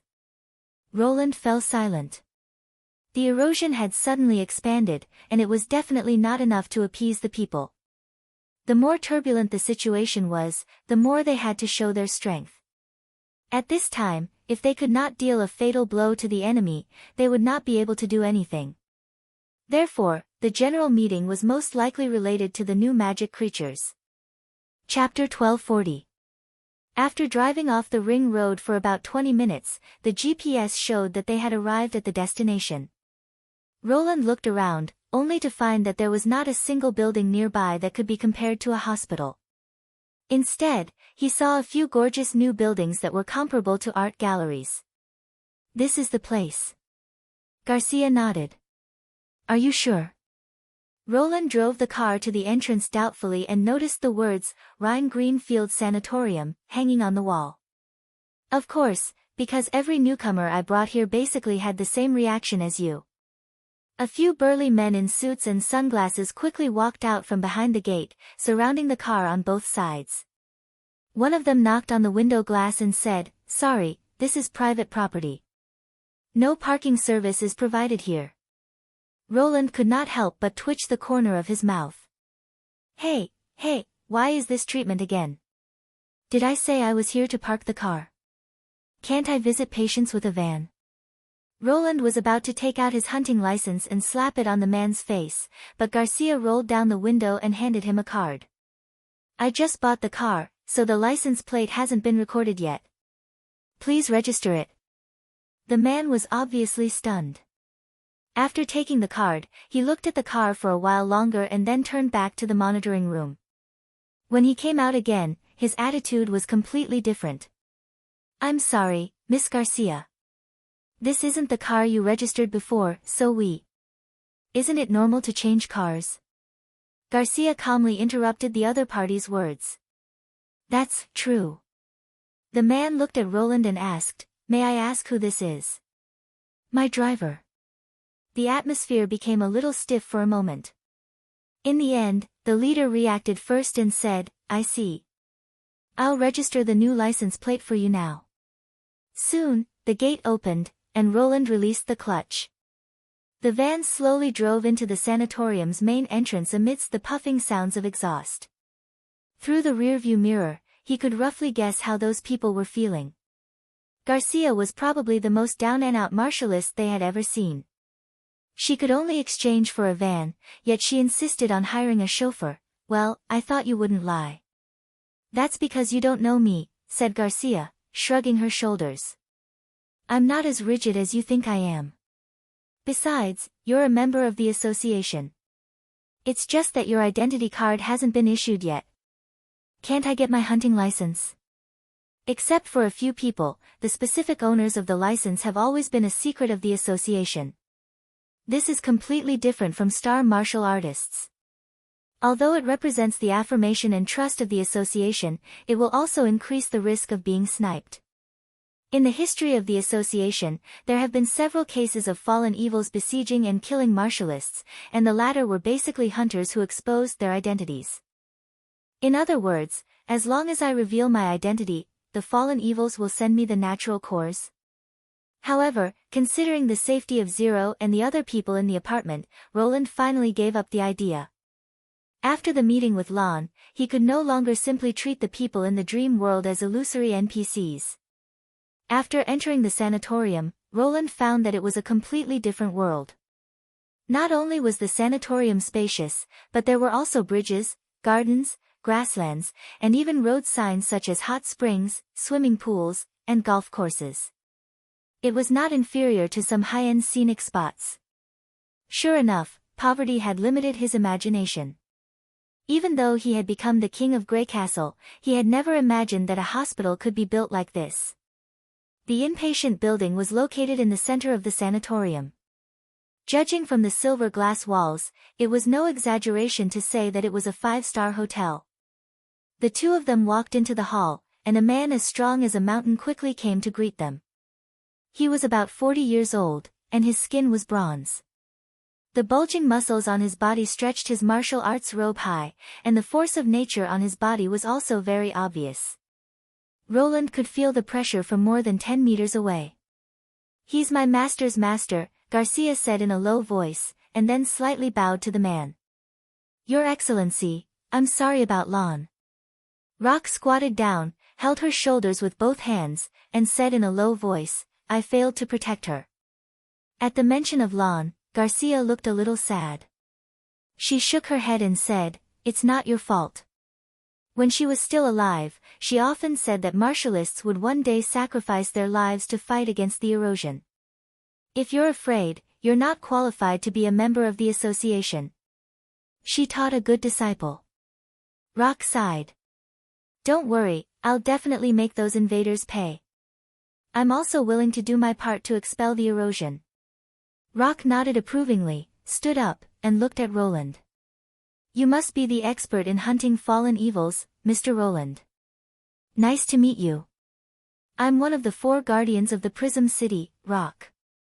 "Nice to meet you." Roland took the initiative to shake hands with him. It's all thanks to your activity that the conflict between the new and the old factions was resolved. I have to thank you for this, Rock said straightforwardly. From now on, please continue to protect this world. It's my duty, Roland replied resolutely. How dare they try to steal from my dream world? How can I not get rid of them completely? His words cheered Garcia up a lot, and she felt that the person she had brought with her was finally on the right track. At 3:00, the visit officially began. There were about 20 people in the group, led by Rock. Obviously, the Prism City did not send out all the higher-ups, but instead selected a few representative figures, such as the celebrity martialist Fei Yuhan. To be honest, when Roland saw her, he felt a little guilty. After all, during the previous joint operation, not only did he get Ling to knock out all the survivors, but he also accidentally let Fei Yuhan hear some clues. He was originally prepared to deny it, but he did not expect her to not raise any objections. However, he definitely did not think that she had forgotten about it. Thus, on the way to the visit, Roland tried his best to keep a distance from Fei Yuhan, and did not speak if he could. Fortunately, she was quite popular, and no matter which room she went to, she was the center of attention, so she did not have the time to confront him. Shaking hands with the injured and giving a few words of encouragement was pretty much the entire process. As Garcia was not in the group, and he was a newcomer to the association, he did not know any of the higher-ups. Thus, rather than calling the visit, it was more like following the defender to familiarize himself.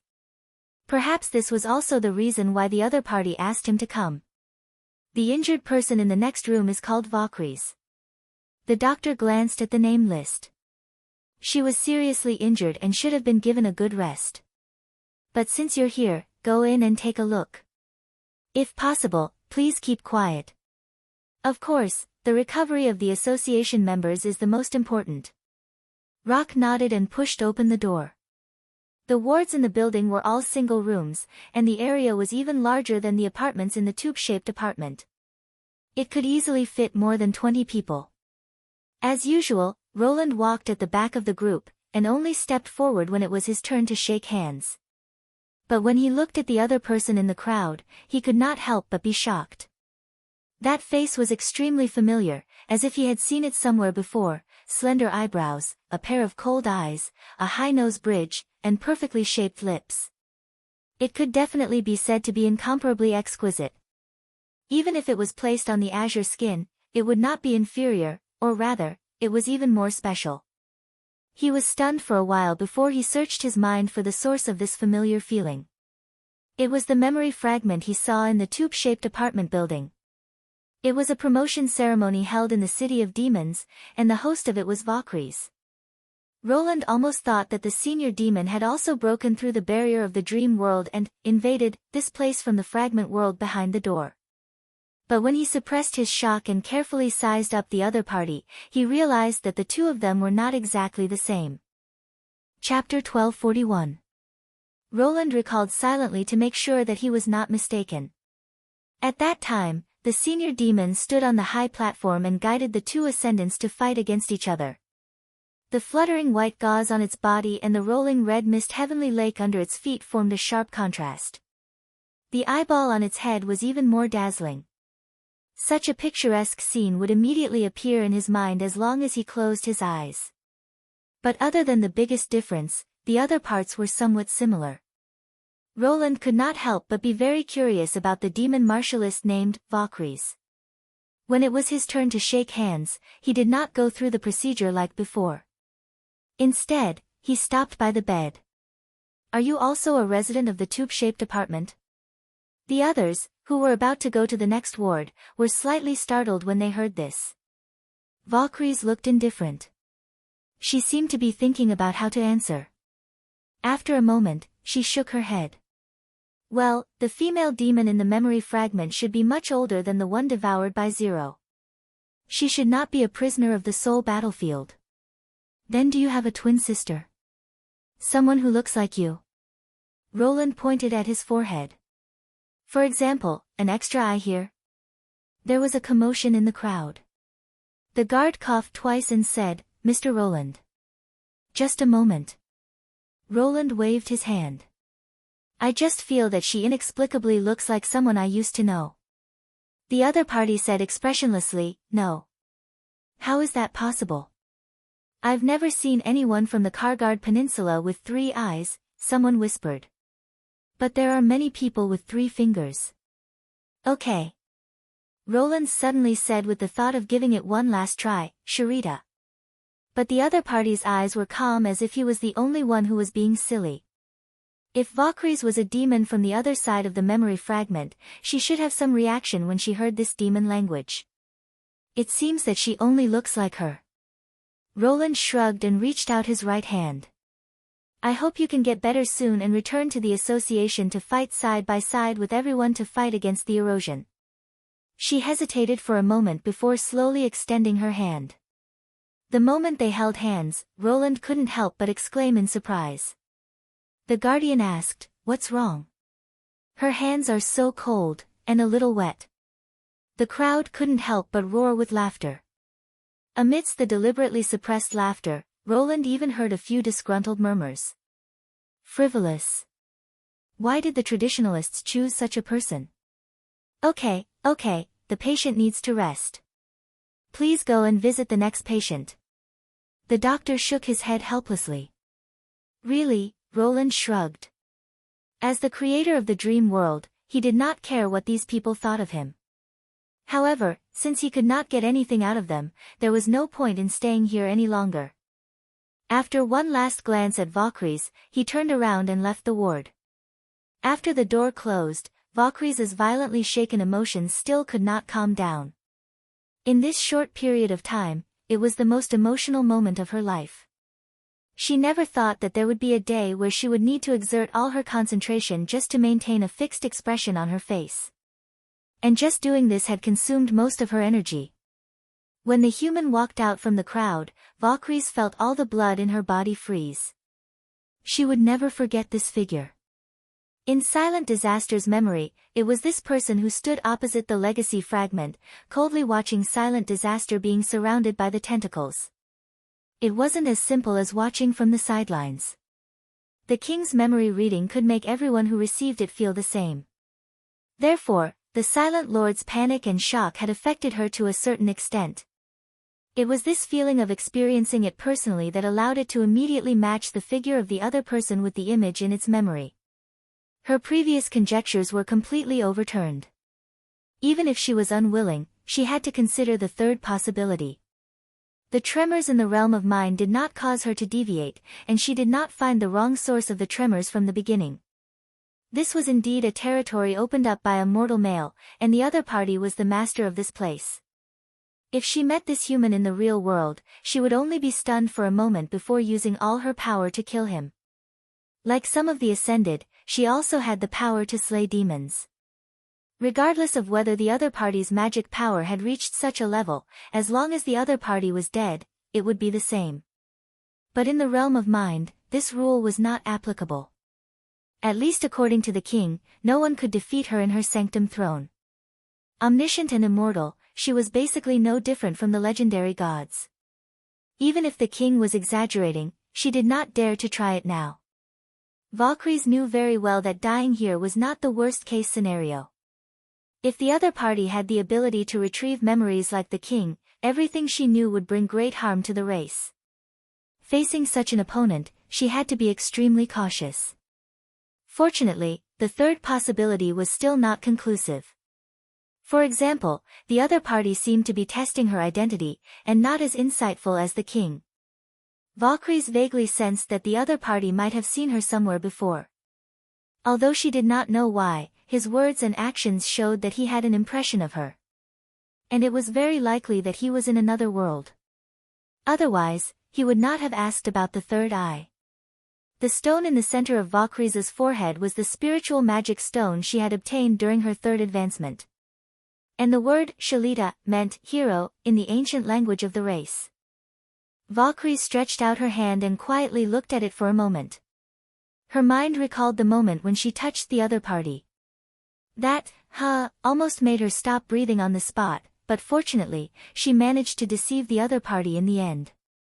Valkyries did not forget the purpose of tracking the other party. This sudden meeting was both a challenge and an opportunity. Almost without any effort, she found the key person on the human side. As a male, he had the opportunity to come into contact with the legacy shard and was able to force the silent disaster to retreat in the confrontation of consciousness. Without a doubt, the other party had a lot of information that the race did not know. Valkyries could not avoid him because of this little risk. Just like how the king created the presiding holy see to better control his subordinates, if this place was really created by a mortal male, then there must be a purpose. Just from the words, fallen evils, battlefront, resisting the erosion, and other words, it was full of the smell of conspiracy. Valkyries had to find out what the other party was planning in the realm of mind. For example, the general meeting that the doctor mentioned might be a good way to find out. Thinking of this, Valkyries clenched her fists tightly. Roland, right? Chapter 1242. The general meeting was held in the Great Hall of the sanatorium. Almost all the official martialists were invited. However, Roland noticed that only about 300 people attended the meeting on time, which was much less than the registered number in Prism City. Apart from those who had been seriously injured or killed by the erosion, some people had retreated after the outbreak of the erosion. These people were probably the amateur martialists who had just joined the association. She felt that these martialists were a disgrace to the awakened force of nature in their bodies. When the fallen evils completely overwhelmed human beings, these martialists would also suffer. Roland comforted her casually, but he knew that this had something to do with the loose rules of the association. After all, the dream world was set in the modern world, and the Martialist Association could not bind the martialists to itself. The content of the meeting was basically what he had expected. Defender Rock briefly described the troubles that the association was currently facing. Since the Prism City was invaded, there had been reports of fallen evils attacking the awakened in various places. Although there was no clear evidence, the new enemies in the erosion seemed to be able to command the fallen evils to serve them, which meant that the war between the two sides would enter a new stage. The Martialist Association organized a crusade against the fallen evils, and the fallen evils began to plan to eliminate the martialists. This was undoubtedly extremely disadvantageous for the lone martialists. Therefore, he suggested that before the Prism City returned to normal, this place should be the permanent base of the martialists. Both the official members and the newly awakened could move here to avoid being attacked by the fallen evils. In addition, he also hoped that the awakened who had not responded to the association's invitation would realize the urgency of the situation as soon as possible. In this unavoidable war, the only way to resist the disaster was to unite together. Regardless of the effect, this method of uniting all the forces that could be united as much as possible was a perfect political move. Roland believed that after the news of the meeting spread, there should be some hesitant amateur martialists returning to the association. However, whether all of them would return depended on the subsequent battle. If the association could not gain the upper hand in the battle against the fallen evils, it was likely that more people would be lost. Once their confidence was shattered, it would be very difficult to rebuild it. As expected, the next thing that Rock announced was the counterattack plan. Firstly, the chairman of the association had already dispatched martialists from other cities to support the Prism City. The shortage of manpower would soon be alleviated. Secondly, the martial arts contest would be held as usual, but in fact, it would become a trap to attract the fallen evils. This plan had already been approved by the higher-ups of the association and the government. As long as the enemy dared to show themselves, what awaited them would be the vengeful wrath of the guardians and hunters. Thirdly, the association would also launch a patrol system to prevent the fallen evils from attacking innocent people to divert the attention of society. For this reason, it was necessary to divide the martialists into several groups and arrange their own defense areas. This way, not only would they be able to rush over and provide support as quickly as possible when something happened, but once the intelligence agency discovered the enemy's hiding place, the group would be able to immediately surround and intercept them. The initial counterattack plan could be said to be in line with the norm. At the stage where there was a lack of information, they could only focus on defense. Since there was a certain degree of freedom in the grouping, apart from the leader, the rest of the team members could be chosen by themselves. This made the lobby very lively.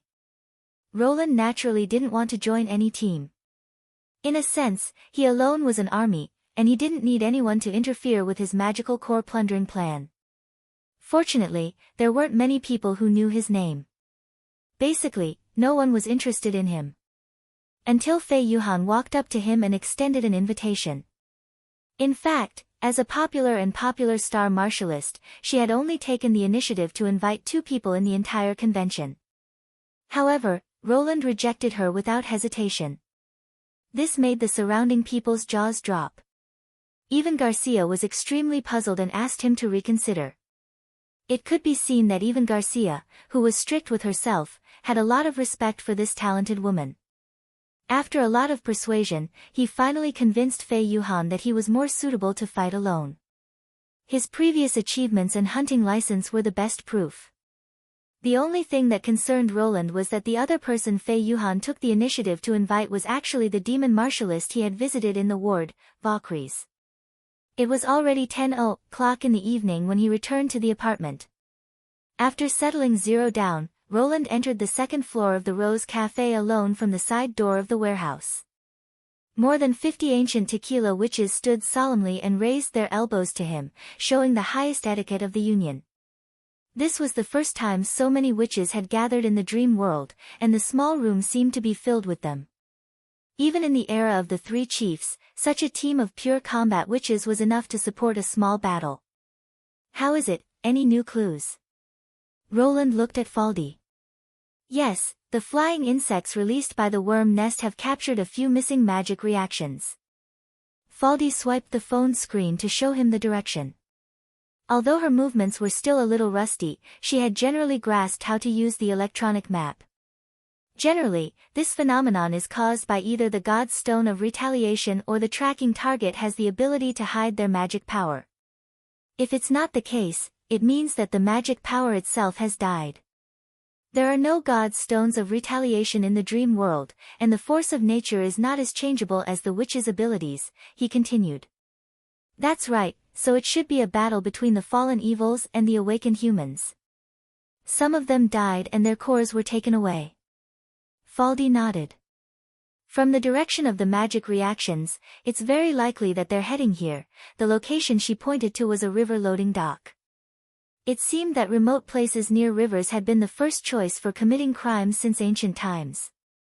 Since the flying insects can't spread so far in a short time, I contacted Ling to investigate. An hour ago, she told me that she had confirmed the traces of the fallen evils, and that there are quite a lot of them. Well done. Roland raised the corner of his mouth. This was the reason why he did not need the association's support. From scouting and locating to eliminating the enemies, the tequila witches could take care of everything. In that case, I think you should all be ready. Your Majesty, please give the order, the witches said in unison.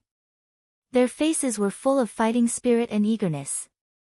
Obviously, after a whole day of eating, drinking, and playing, the team's morale had reached its peak. Moreover, to them, fighting was a way to relive the past. In addition to enjoying the touch and delicious food, using magic power was also fun. Everyone, let's go. Roland said decisively. Chapter 1243. The dock was about 15 kilometers away from the apartment. To avoid attracting attention, the witches split up and took their own taxis to their destinations. Roland was the last to set off. He drove the shabby van out of the neighborhood with Phyllis, Faldi, and the other witches. Ever since he had participated in the joint extermination operation of the Martialist Association, he had begun to pay attention to personal equipment. Although he could not be as well equipped as the association, he could at least buy some civilian equipment to use in the fort. For example, he bought a portable walkie-talkie from a certain website. It not only came with a Bluetooth headset, but also had an effective communication distance of 5 kilometers. Although he found that the effective communication distance would be reduced to less than 2 kilometers when there were buildings blocking the way, or when the electromagnetic environment was complex, but considering that the walkie-talkie was sold for less than 200 coins and that there was a huge discount for buying more, Roland resolutely equipped each ancient witch with one. At least it was more convenient and discreet than a mobile phone. Roland always felt that the plot scenes in movies where the protagonists and villains were wiped out because their mobile phones suddenly rang at a critical moment were too contrived. It would be stupid of him to encounter such a thing. Faldy, who had the ability to track and locate the witches, naturally became the information processing center. Your Majesty, Betty's team has arrived at the dock and met up with Ling. Tell them to hide and wait for the main force to arrive, Roland said without turning his head. Yes. Donnan's team is about 5 minutes away, but she may not have enough money. Ask if anyone has extra money. Help her pay when she arrives. Wait, she said. The driver heard their conversation and agreed to give them a free ride. Okay. Roland could not help but roll his eyes. Why had he never encountered such a good thing when he took a taxi? Faldy's phone rang again less than 5 seconds after he hung up. Your Majesty, Twinkle said she's taking a detour. She doesn't seem to be going to the dock. Roland frowned. Her location is... Before he could finish, he heard a dull thud from the other side of the phone. Then there was a series of noises, such as slurping, hissing, and banging. Finally, everything returned to silence. He rubbed his temples. Well, let them take another car.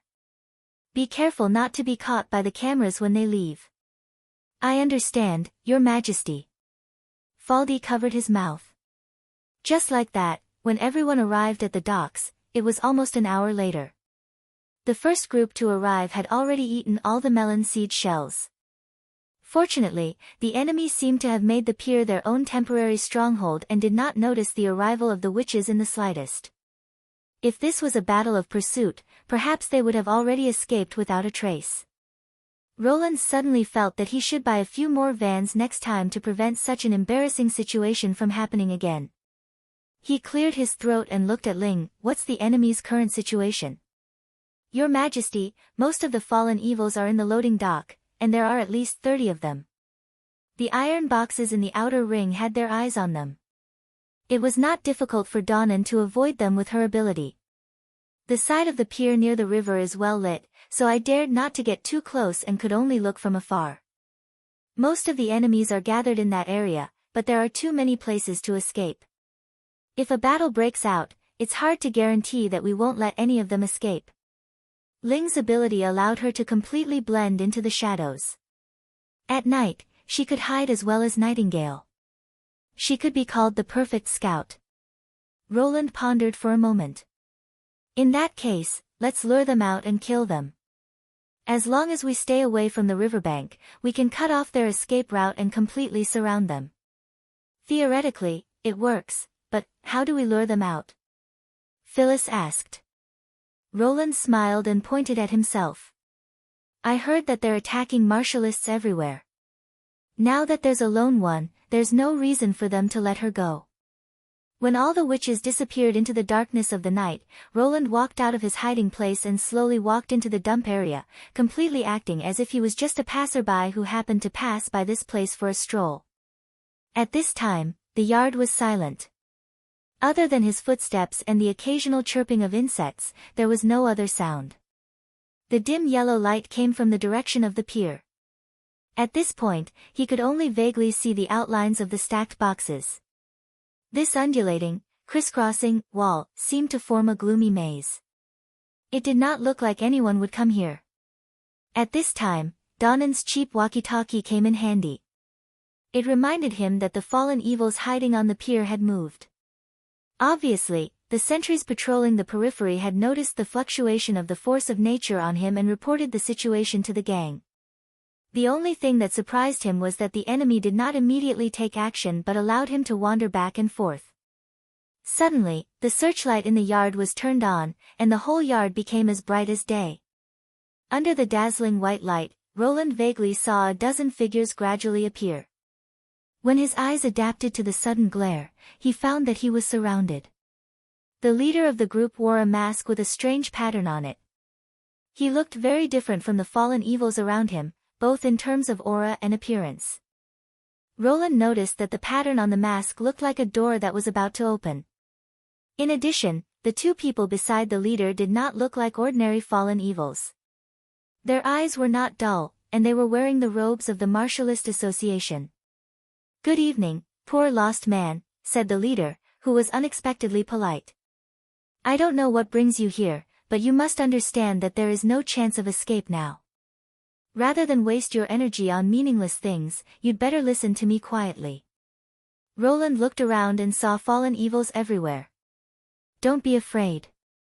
I don't want to kill you. On the contrary, this may be a once-in-a-lifetime opportunity for you. I've just come to this world, and I need your help." The man spread out his hands and said, "Don't be in a hurry to refuse. Please allow me to introduce myself. I'm Alpha, the messenger of God. I come from the so-called erosion."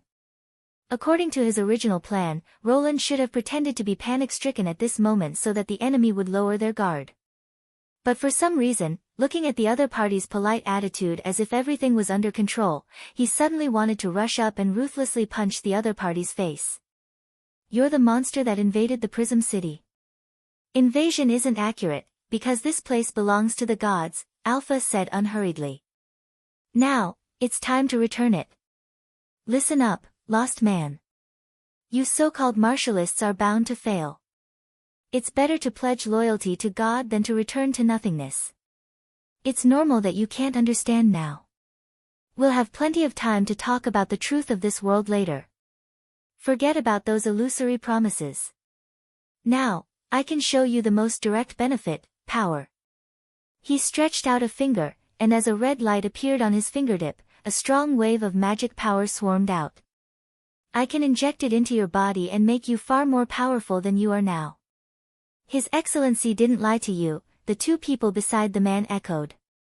"I've just awakened, but now I feel like I'm filled with endless power. Also, it won't make you lose your mind and become crazy like the fallen evils." "What if I don't agree? Then I'll have to make you like these monsters. Although they're a little weak, they're obedient enough." Alpha shrugged. "On one side is the truth of the world and great power, and on the other side is the annihilation of your consciousness and turning you into a puppet that yearns for the force of nature. You should be able to make a wise choice." "Your Majesty, all personnel are in position," Faldi said in a low voice through the earpiece. Roland twitched his mouth. "Let me tell you what the truth of the world is. I created this world, and I don't want to give it to anyone. So you have two choices.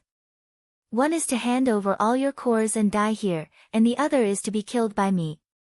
After that, I'll spend some effort to collect your cores. What do you think?" "Ignorant fool," the traitorous martialist shouted. "Just you alone." Chapter 1244. "Huh? Surround me? Don't be so pretentious."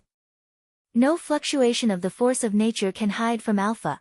Before the martialist could finish his words, he was hit in the face by a container flying toward him.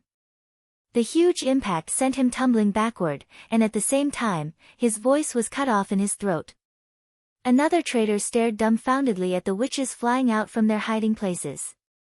Some of them came from the ground, some from the sky, but most of them appeared out of thin air, as if they had been waiting there for a long time. This situation was completely against common sense. With so many people hiding less than 10 meters away, even if there was no fluctuation of the force of nature, they should have been able to detect their breathing and footsteps. Why didn't the fallen evils who acted as sentries sound the alarm? But now there was no time to think. In an instant, the two groups of witches were engaged in a melee. The originally silent Doc suddenly erupted into a frenzy. Ling had been wandering outside the range of the searchlight. Light and shadow always went hand in hand. Although the searchlight overhead illuminated the yard, it also made the darkness behind the iron suitcases more intense. She had long chosen her targets, the fallen evils standing on the high ground. The long shadows of the fallen evils were connected with the backlight of the suitcases, which was a natural flaw for her. If someone were to look at Ling's back when she was approaching the enemy, they would see a very shocking scene. Her entire body had disappeared into the shadows, leaving only half of her head exposed. From time to time, a few bubbles would come out from under her nose, but they did not make any sound. Soaking in the shadow, she felt warm and comfortable. Even the hot springs in this world could not compare with it. Ever since she transformed into a god's punishment body, she had thought that she would never be able to experience this feeling again, until Phyllis brought back an incredible piece of news a year ago. A strange world that could bring them back to the past. Ling fell in love with this new world at first sight. His Majesty had also changed from a somewhat maverick king to an inviolable chosen one, even though he could not activate the divine mode instrument. She had always tried to persuade Pasha, Celine, and the others to get more opportunities to enter the dream of nature. She had worked hard to get the chance to be chosen as the guardian of the witches who entered the dream of nature. Fighting the demons was his most important mission, but as long as it didn't violate this principle, it was naturally best to relax. Therefore, anyone who wanted to harm His Majesty or destroy the dream world was an unforgivable enemy of the Tequila Witches. Ling rose from the shadows like a ghost and stabbed a dagger into the chest of the fallen evil. These enemies would not be fatally injured by ordinary weapons, so an additional action was needed, to inject magic into them. Under the influence of the surging magic power, she could clearly feel that the rotation of the other party's star vortices had become unstable. This kind of situation was similar to the mutual interference between the effects of the ability, and it also confirmed His Majesty's opinion. There was no essential difference between the force of nature and magic power, and they both came from erosion. After that, he just had to casually pull out the corroded core, and the enemy would be paralyzed into a pile of meat paste.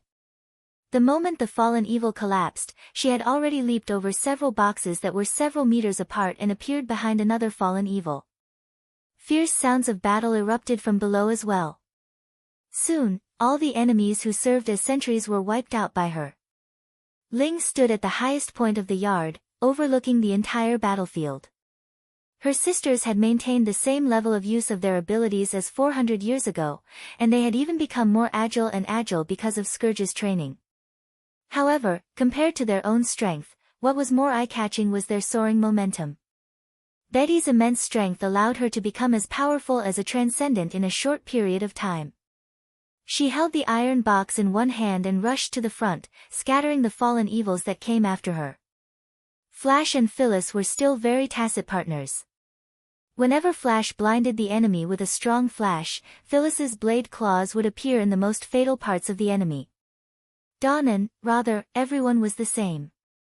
This kind of exciting battle reminded Ling of the Tequila era. She could not help but look at Roland. Perhaps even he did not realize the significance of the dream world to the Tequila Witches. Not only was this a place where they could regain their sense of touch and enjoy themselves, but it also allowed them to relax their taut hearts.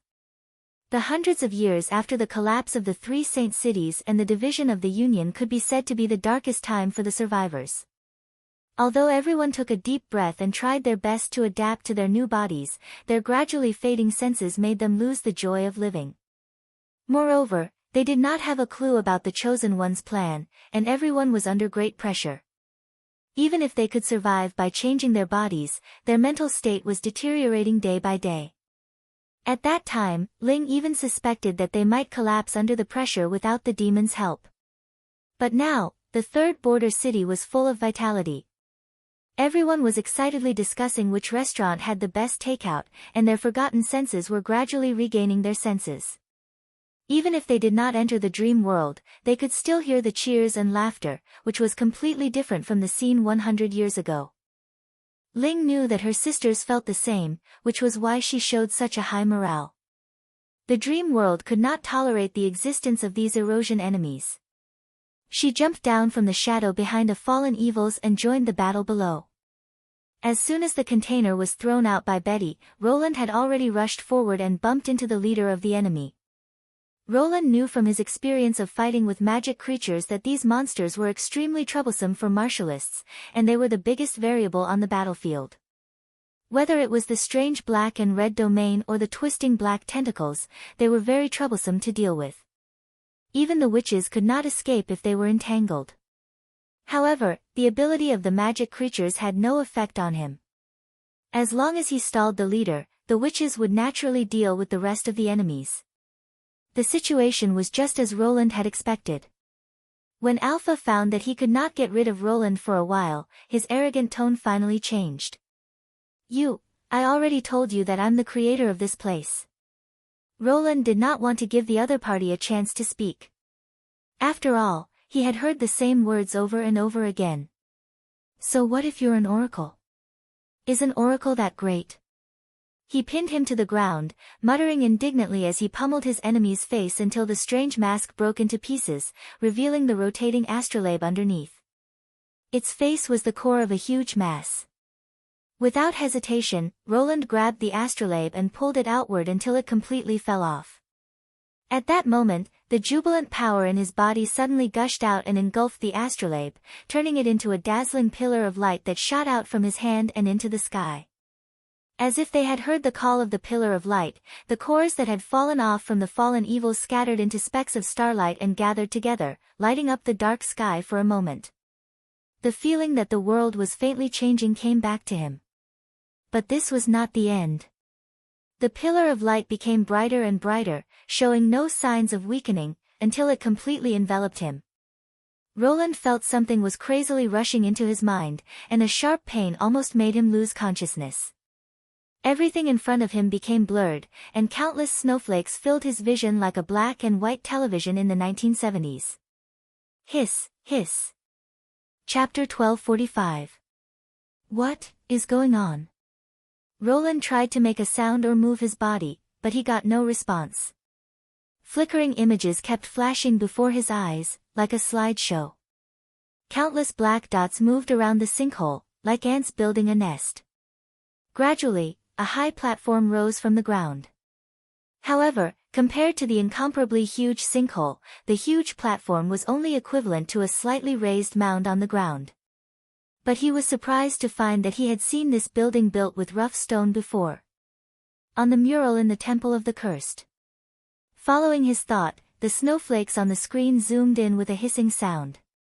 The black dots turned into squirming creatures, and their appearance matched the main body in the mural, the Radiation Clan.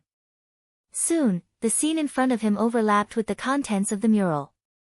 More than 10 main bodies carried the relics of the gods onto the platform and formed a circle. Their bodies expanded and contracted as if they were performing some kind of ritual.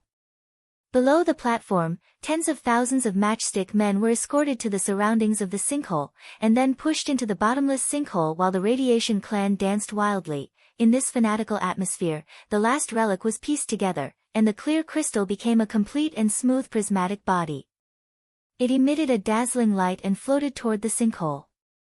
Then, it fell straight down and quickly disappeared from sight. He suddenly realized that this might be the bottomless land that Lon mentioned.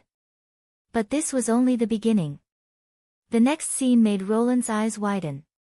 He saw an orange beam of light rising from the sinkhole, shooting straight into the sky. This scene was like the vision of the dream world mentioned by the ancient witches, but much more magnificent. And the position in the sky happened to be facing the bloody moon, which was where the erosion was. For a moment, heaven and earth seemed to be connected, and the so-called bottomless land and the erosion mouth were just two ends of the beam of light. The Radiation Clan rushed into the sinkhole like moths to a flame. But they did not fall into the abyss.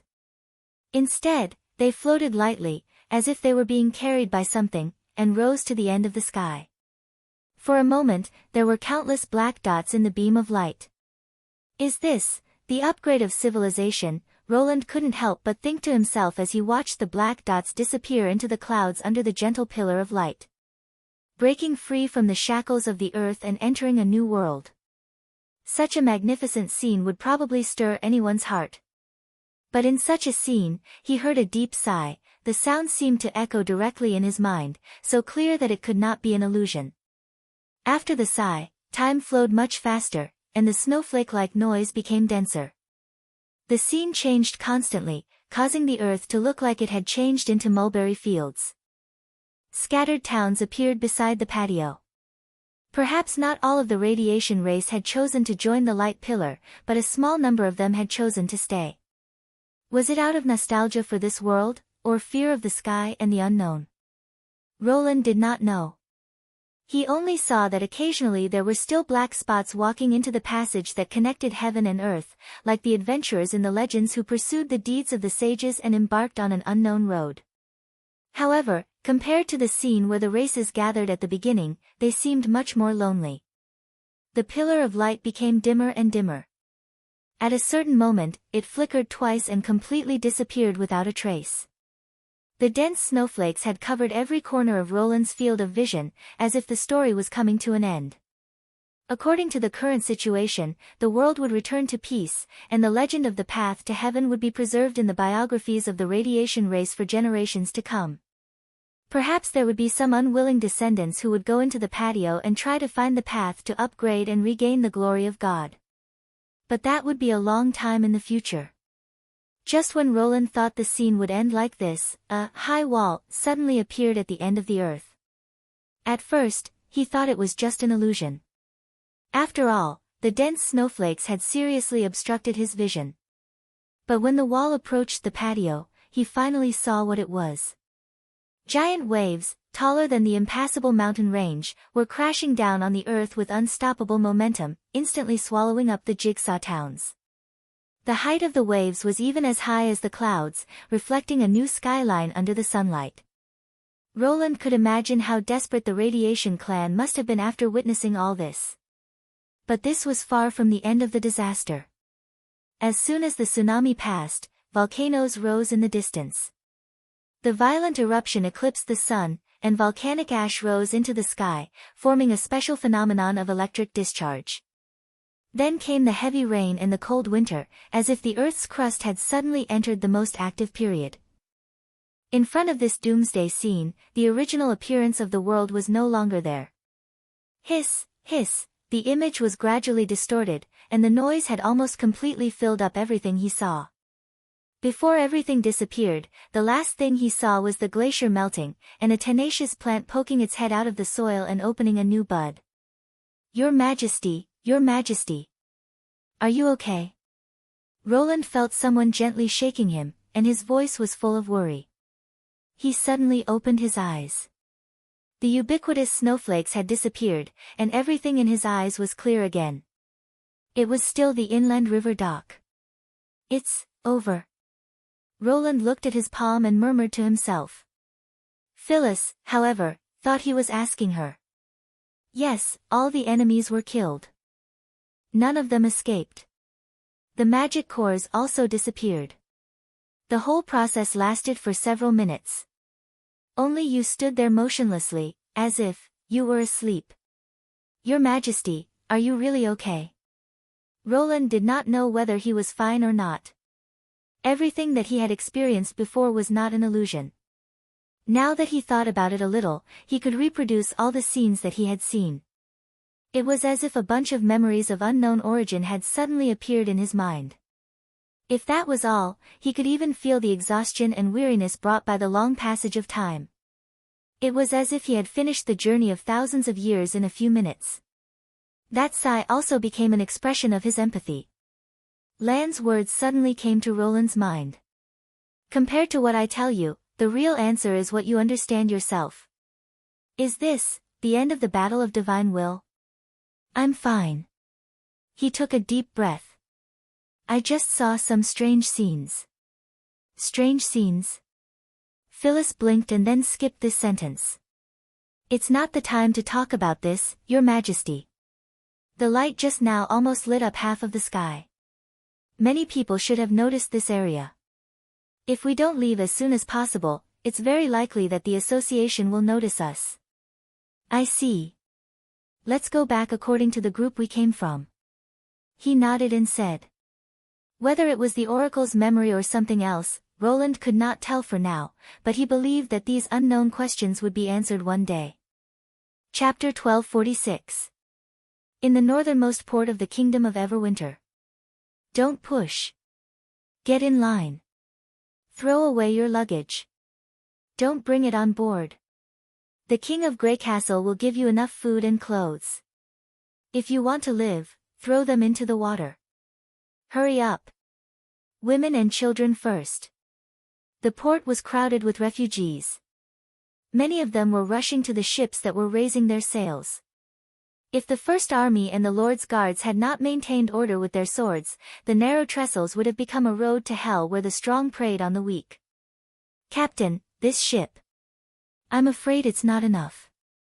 The guard looked back worriedly. At this time, a ship full of refugees was slowly leaving the port. He must be a real man to dare to come to the northernmost port at this time. Uncle Sang's eyes never left the muzzle.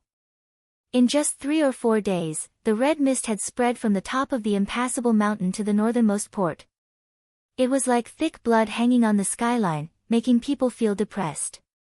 "Boss, will you save a seat for us?" the man muttered. "If it's Nail," Uncle Sang said with a smile, "even if he doesn't get on the ship himself, he'll make room for us." More than half a month ago, they received an order to leave the Hermes Plateau for the northernmost city of the Kingdom of Everwinter. Compared with guarding the Holy City, Nail was much more relaxed after receiving the new order. He talked a lot more on the way and started working as soon as they arrived at the northernmost port. They were not the first to arrive at the Grey Castle in the Kingdom of Everwinter. More of their comrades had already gone to other parts of the kingdom to evacuate the residents. At first, the evacuation did not go smoothly. It was not until the appearance of the Crimson Moon that the situation improved. This was all due to the rumor that the Crimson Moon represented the end of the world. Therefore, when the Crimson Moon really appeared in the sky, many local people were scared out of their wits and directly went to the military station to ask to leave. Unfortunately, the good times did not last long. Only 4 or 5 days later, the news of the red mist came from the front line. Within the same day, the first army fought with the demons. They didn't know the outcome of the battle, but the result was that all the vanguard squads began to retreat to the south. Nail's squad also received the order to retreat to the next port. However, in these few days, the number of refugees increased several times. Every day, tens of thousands of people came to the northernmost port and begged the ships to take them away. Nail could not just sit back and do nothing. He built a simple line of defense on the spot and informed the rear troops by flying messengers, asking for more ships. As a result, the evacuation plan was delayed for several days. However, Uncle Sang knew that once the news spread, fewer and fewer ships would dare to sail to the north. These fjords merchant ships who had been paid by His Majesty would not risk their lives for him. They might leave the port, but they would never arrive. Based on the current situation, this would be the last batch of ships to sail to the north. Fortunately, Nail should also know this, so he asked them to bury the explosives early in the morning. Firstly, they could resist the enemy when necessary, and secondly, they could destroy the equipment that could not be taken away, lest it fall into the hands of the demons. "Captain, there's smoke rising in front," someone shouted. Again. Uncle Sang spat on the ground and said, "Everyone, get into position." In the absence of enough manpower and witches to investigate, the ancient way of communication came into play again. This was not the first time that the demons had visited the northernmost port. There were several demon corpses lying in the field outside the town. According to the handbook distributed by their superiors, they were almost mad demons.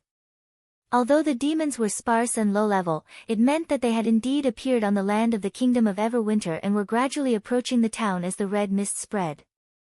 Nail's squad had been stationed in Hermes since the Battle of Coldwind Ridge and had not participated in the expedition against the Tequila.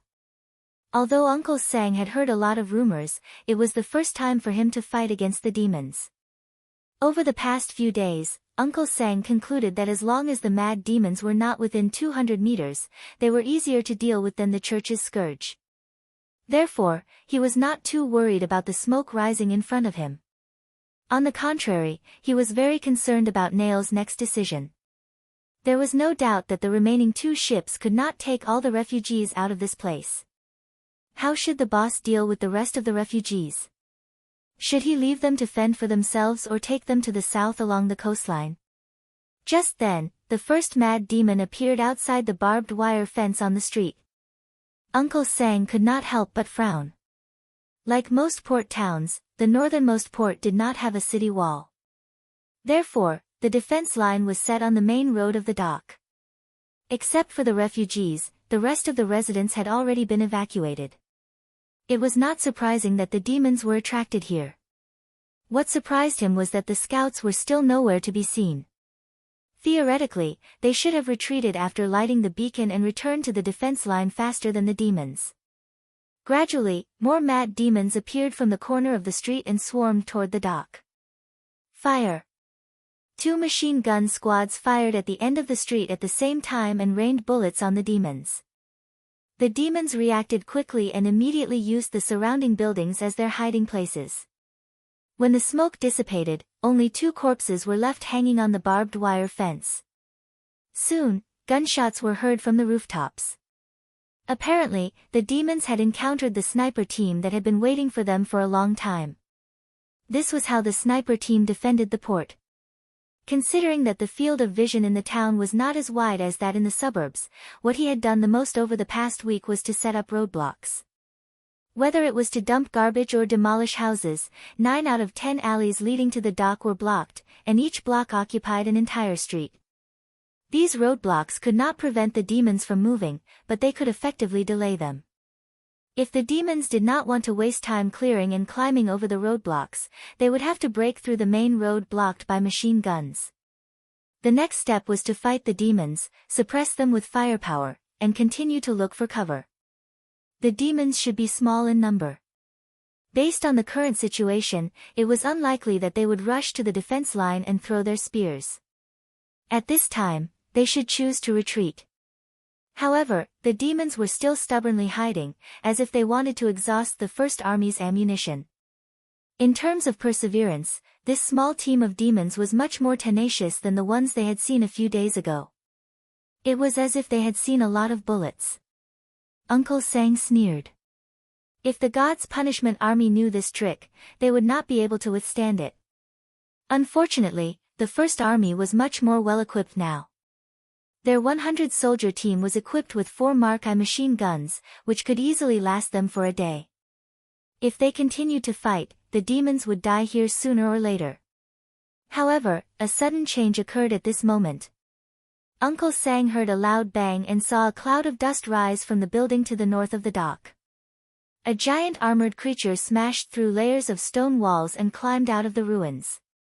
A spider demon? The soldier asked in surprise. Prepare the anti-demon grenades. Uncle Sang's heart sank. The handbook did mention a kind of demon that looked like a spider, but this one looked different from the ones they had seen before. Chapter 1247. 2 soldiers quickly approached the new enemy and pulled the triggers of the anti-demon grenades. 2 wisps of green smoke shot out from the bunker one after the other toward the huge spider demon. It was almost impossible to miss such an eye-catching target. Uncle Sang's heart skipped a beat when he saw the trail of the grenades. He had a feeling that the thick carapace on the spider demon's body was not easy to deal with. His bad premonition came true. Because the angle of the grenade was slightly off, after hitting the target, it bounced to one side and directly fell into the ground. The other one hit the spider demon's front leg head-on. The explosion stirred up a cloud of thick smoke. However, the spider demon did not stop moving. It only paused for a moment before it stepped out of the smoke. "Idiot, shoot its body," one of his subordinates shouted. "Let me try." Another soldier volunteered. He carried a box of grenades and climbed out of the trench. Uncle Sang did not stop him, but he was not as optimistic as the others. He now understood why the new spider demon was so strange. Compared to the ugly and irregular monsters in the manual, this monstrous beast was much more coordinated. The armor on its limbs was not a random pile of stones, but a well-organized, multifaceted prism. If the monstrous beast retracted its limbs, it might be able to form a trapezoidal platform with the stones on its back. Moreover, when the spider demon moved, its limbs changed greatly, which made it difficult for the soldiers to accurately hit its torso or abdomen. It was not a coincidence that they missed the spider demon. As expected, the next few grenades did not stop the spider demon. It even deliberately closed its limbs after the grenades were fired, as if it was a conditioned reflex. At the same time, the mad demon appeared in the gap created by the enemy. "Damn it! Can't these guys shoot more accurately?" the machine gunner complained as he adjusted the muzzle. "Enough," Uncle Sang said decisively. Retreat to the second line of defense and leave this area to them. Get ready to detonate the explosives. But, no buts. Uncle Sang shouted. If we are surrounded from the side, we won't be able to escape even if we want to. The bugle sounded quickly. Nail's team followed the training plan and retreated to the port. As for the refugees, they could only watch helplessly as the monster approached, and the queue began to panic. The soldier in charge of the detonation nimbly connected the detonating wire to a hand-cranked motor and quickly shook it. Captain, we're ready to detonate at any time. Very well, let it have a taste of explosives. Uncle Sang stared at the rampaging monstrous beast and gestured with his hand. Wait a little longer. Now, as the soldiers fiercely pressed down on the detonation lever, more than 10 muffled explosions rang in everyone's ears. In an instant, the ground beneath their feet seemed to tremble, and a series of rising pillars of smoke almost filled the entire empty space. One pile of explosives was buried under the spider demon. The fierce impact caused half of its body to fly up into the air. The stone armor on its feet became a heavy burden and broke its joints. By the time it landed, it no longer had the ability to move. Like a giant beast that had been blown up, it slumped to the ground. A series of whistles sounded in the camp. However, before everyone could heave a sigh of relief, a similar crash sounded from the east side of the dock. Another spider demon suddenly appeared on the battlefield. Seeing this scene, Uncle Sang was glad that he had made the right choice. He vaguely realized that the demon's attack this time would be completely different from the previous ones. It was obvious that they intended to surround them and wipe them out. The sentries did not return on time, most likely because they had been cut off by the enemy. If they had hesitated for a moment longer, the machine gun squad would not have been able to escape unscathed. Although the First Army had given up on blocking the narrow street, the 4 Mark I guns were still able to suppress the mad demon's advance for the time being. However, this did not mean that the crisis was over. Who knew how many spider demons the enemy had prepared? If 2 more came. No, if 1 more came, they would only be able to hold on for a few minutes. To make matters worse, there were still many refugees on the dock waiting to evacuate. Once panic spread and order went out of control, they would not even be able to return to the ships, let alone rescue them. When the smoke dissipated, the demons had already taken advantage of this opportunity to enter the empty space that had been turned over by the explosives. The sound of machine guns firing rang out incessantly. Boom! While Uncle Sang was at his wit's end, he suddenly heard a familiar roar behind him. Even with his eyes closed, he could still recognize the source of the sound. To the First Army, the sound of the 152 mm long-song cannons could not be any more familiar. However, they had not deployed any artillery at all. Uncle Sang turned around in surprise and saw a ship made of steel slowly sailing into the harbor. The cannon at the bow of the ship was almost parallel to the deck, pointing straight at the defense line. That's the Roland. Someone among the soldiers quickly recognized the iron ship. Haven't they already retreated? Forget it. We have reinforcements. Long live His Majesty. Kill those bastards. Shells whizzed over the soldiers' heads and landed on the empty space one after another. Occasionally, the smoke rose from the trench, and the shrapnel even hit the sandbags in front of the trench. The flying soil was like raindrops, smashing on their heads. Usually, they would curse the artillery battalion with the most vicious language, calling them blind and lunatics. But now, there were only sounds of praise in the trench. The roars of the long-song cannon seemed to have become the most pleasant music to the ears. Did Nail not abandon the rest of the people because he had been waiting for this moment? Uncle Sang noticed that the last group of refugees were boarding the Roland under the guidance of the soldiers. Now, there were just enough people on the dock. Although he did not know how Nail had asked for instructions from his superiors, it was obviously the best time to evacuate. Attention, everyone. Let's go to the dock now, Uncle Sang shouted. One by one. Don't fall behind. Once everyone leaves, detonate the rest of the explosives. The order was quickly spread throughout the trench by word of mouth. The final evacuation had begun. The Mark I-type heavy machine guns and the rest of the ammunition were left behind. Although the soldiers were distressed by the loss, it was His Majesty's order. Under any circumstances, the safety of the people should take precedence over the weapons. As long as the soldiers were still alive, the weapons could be made again.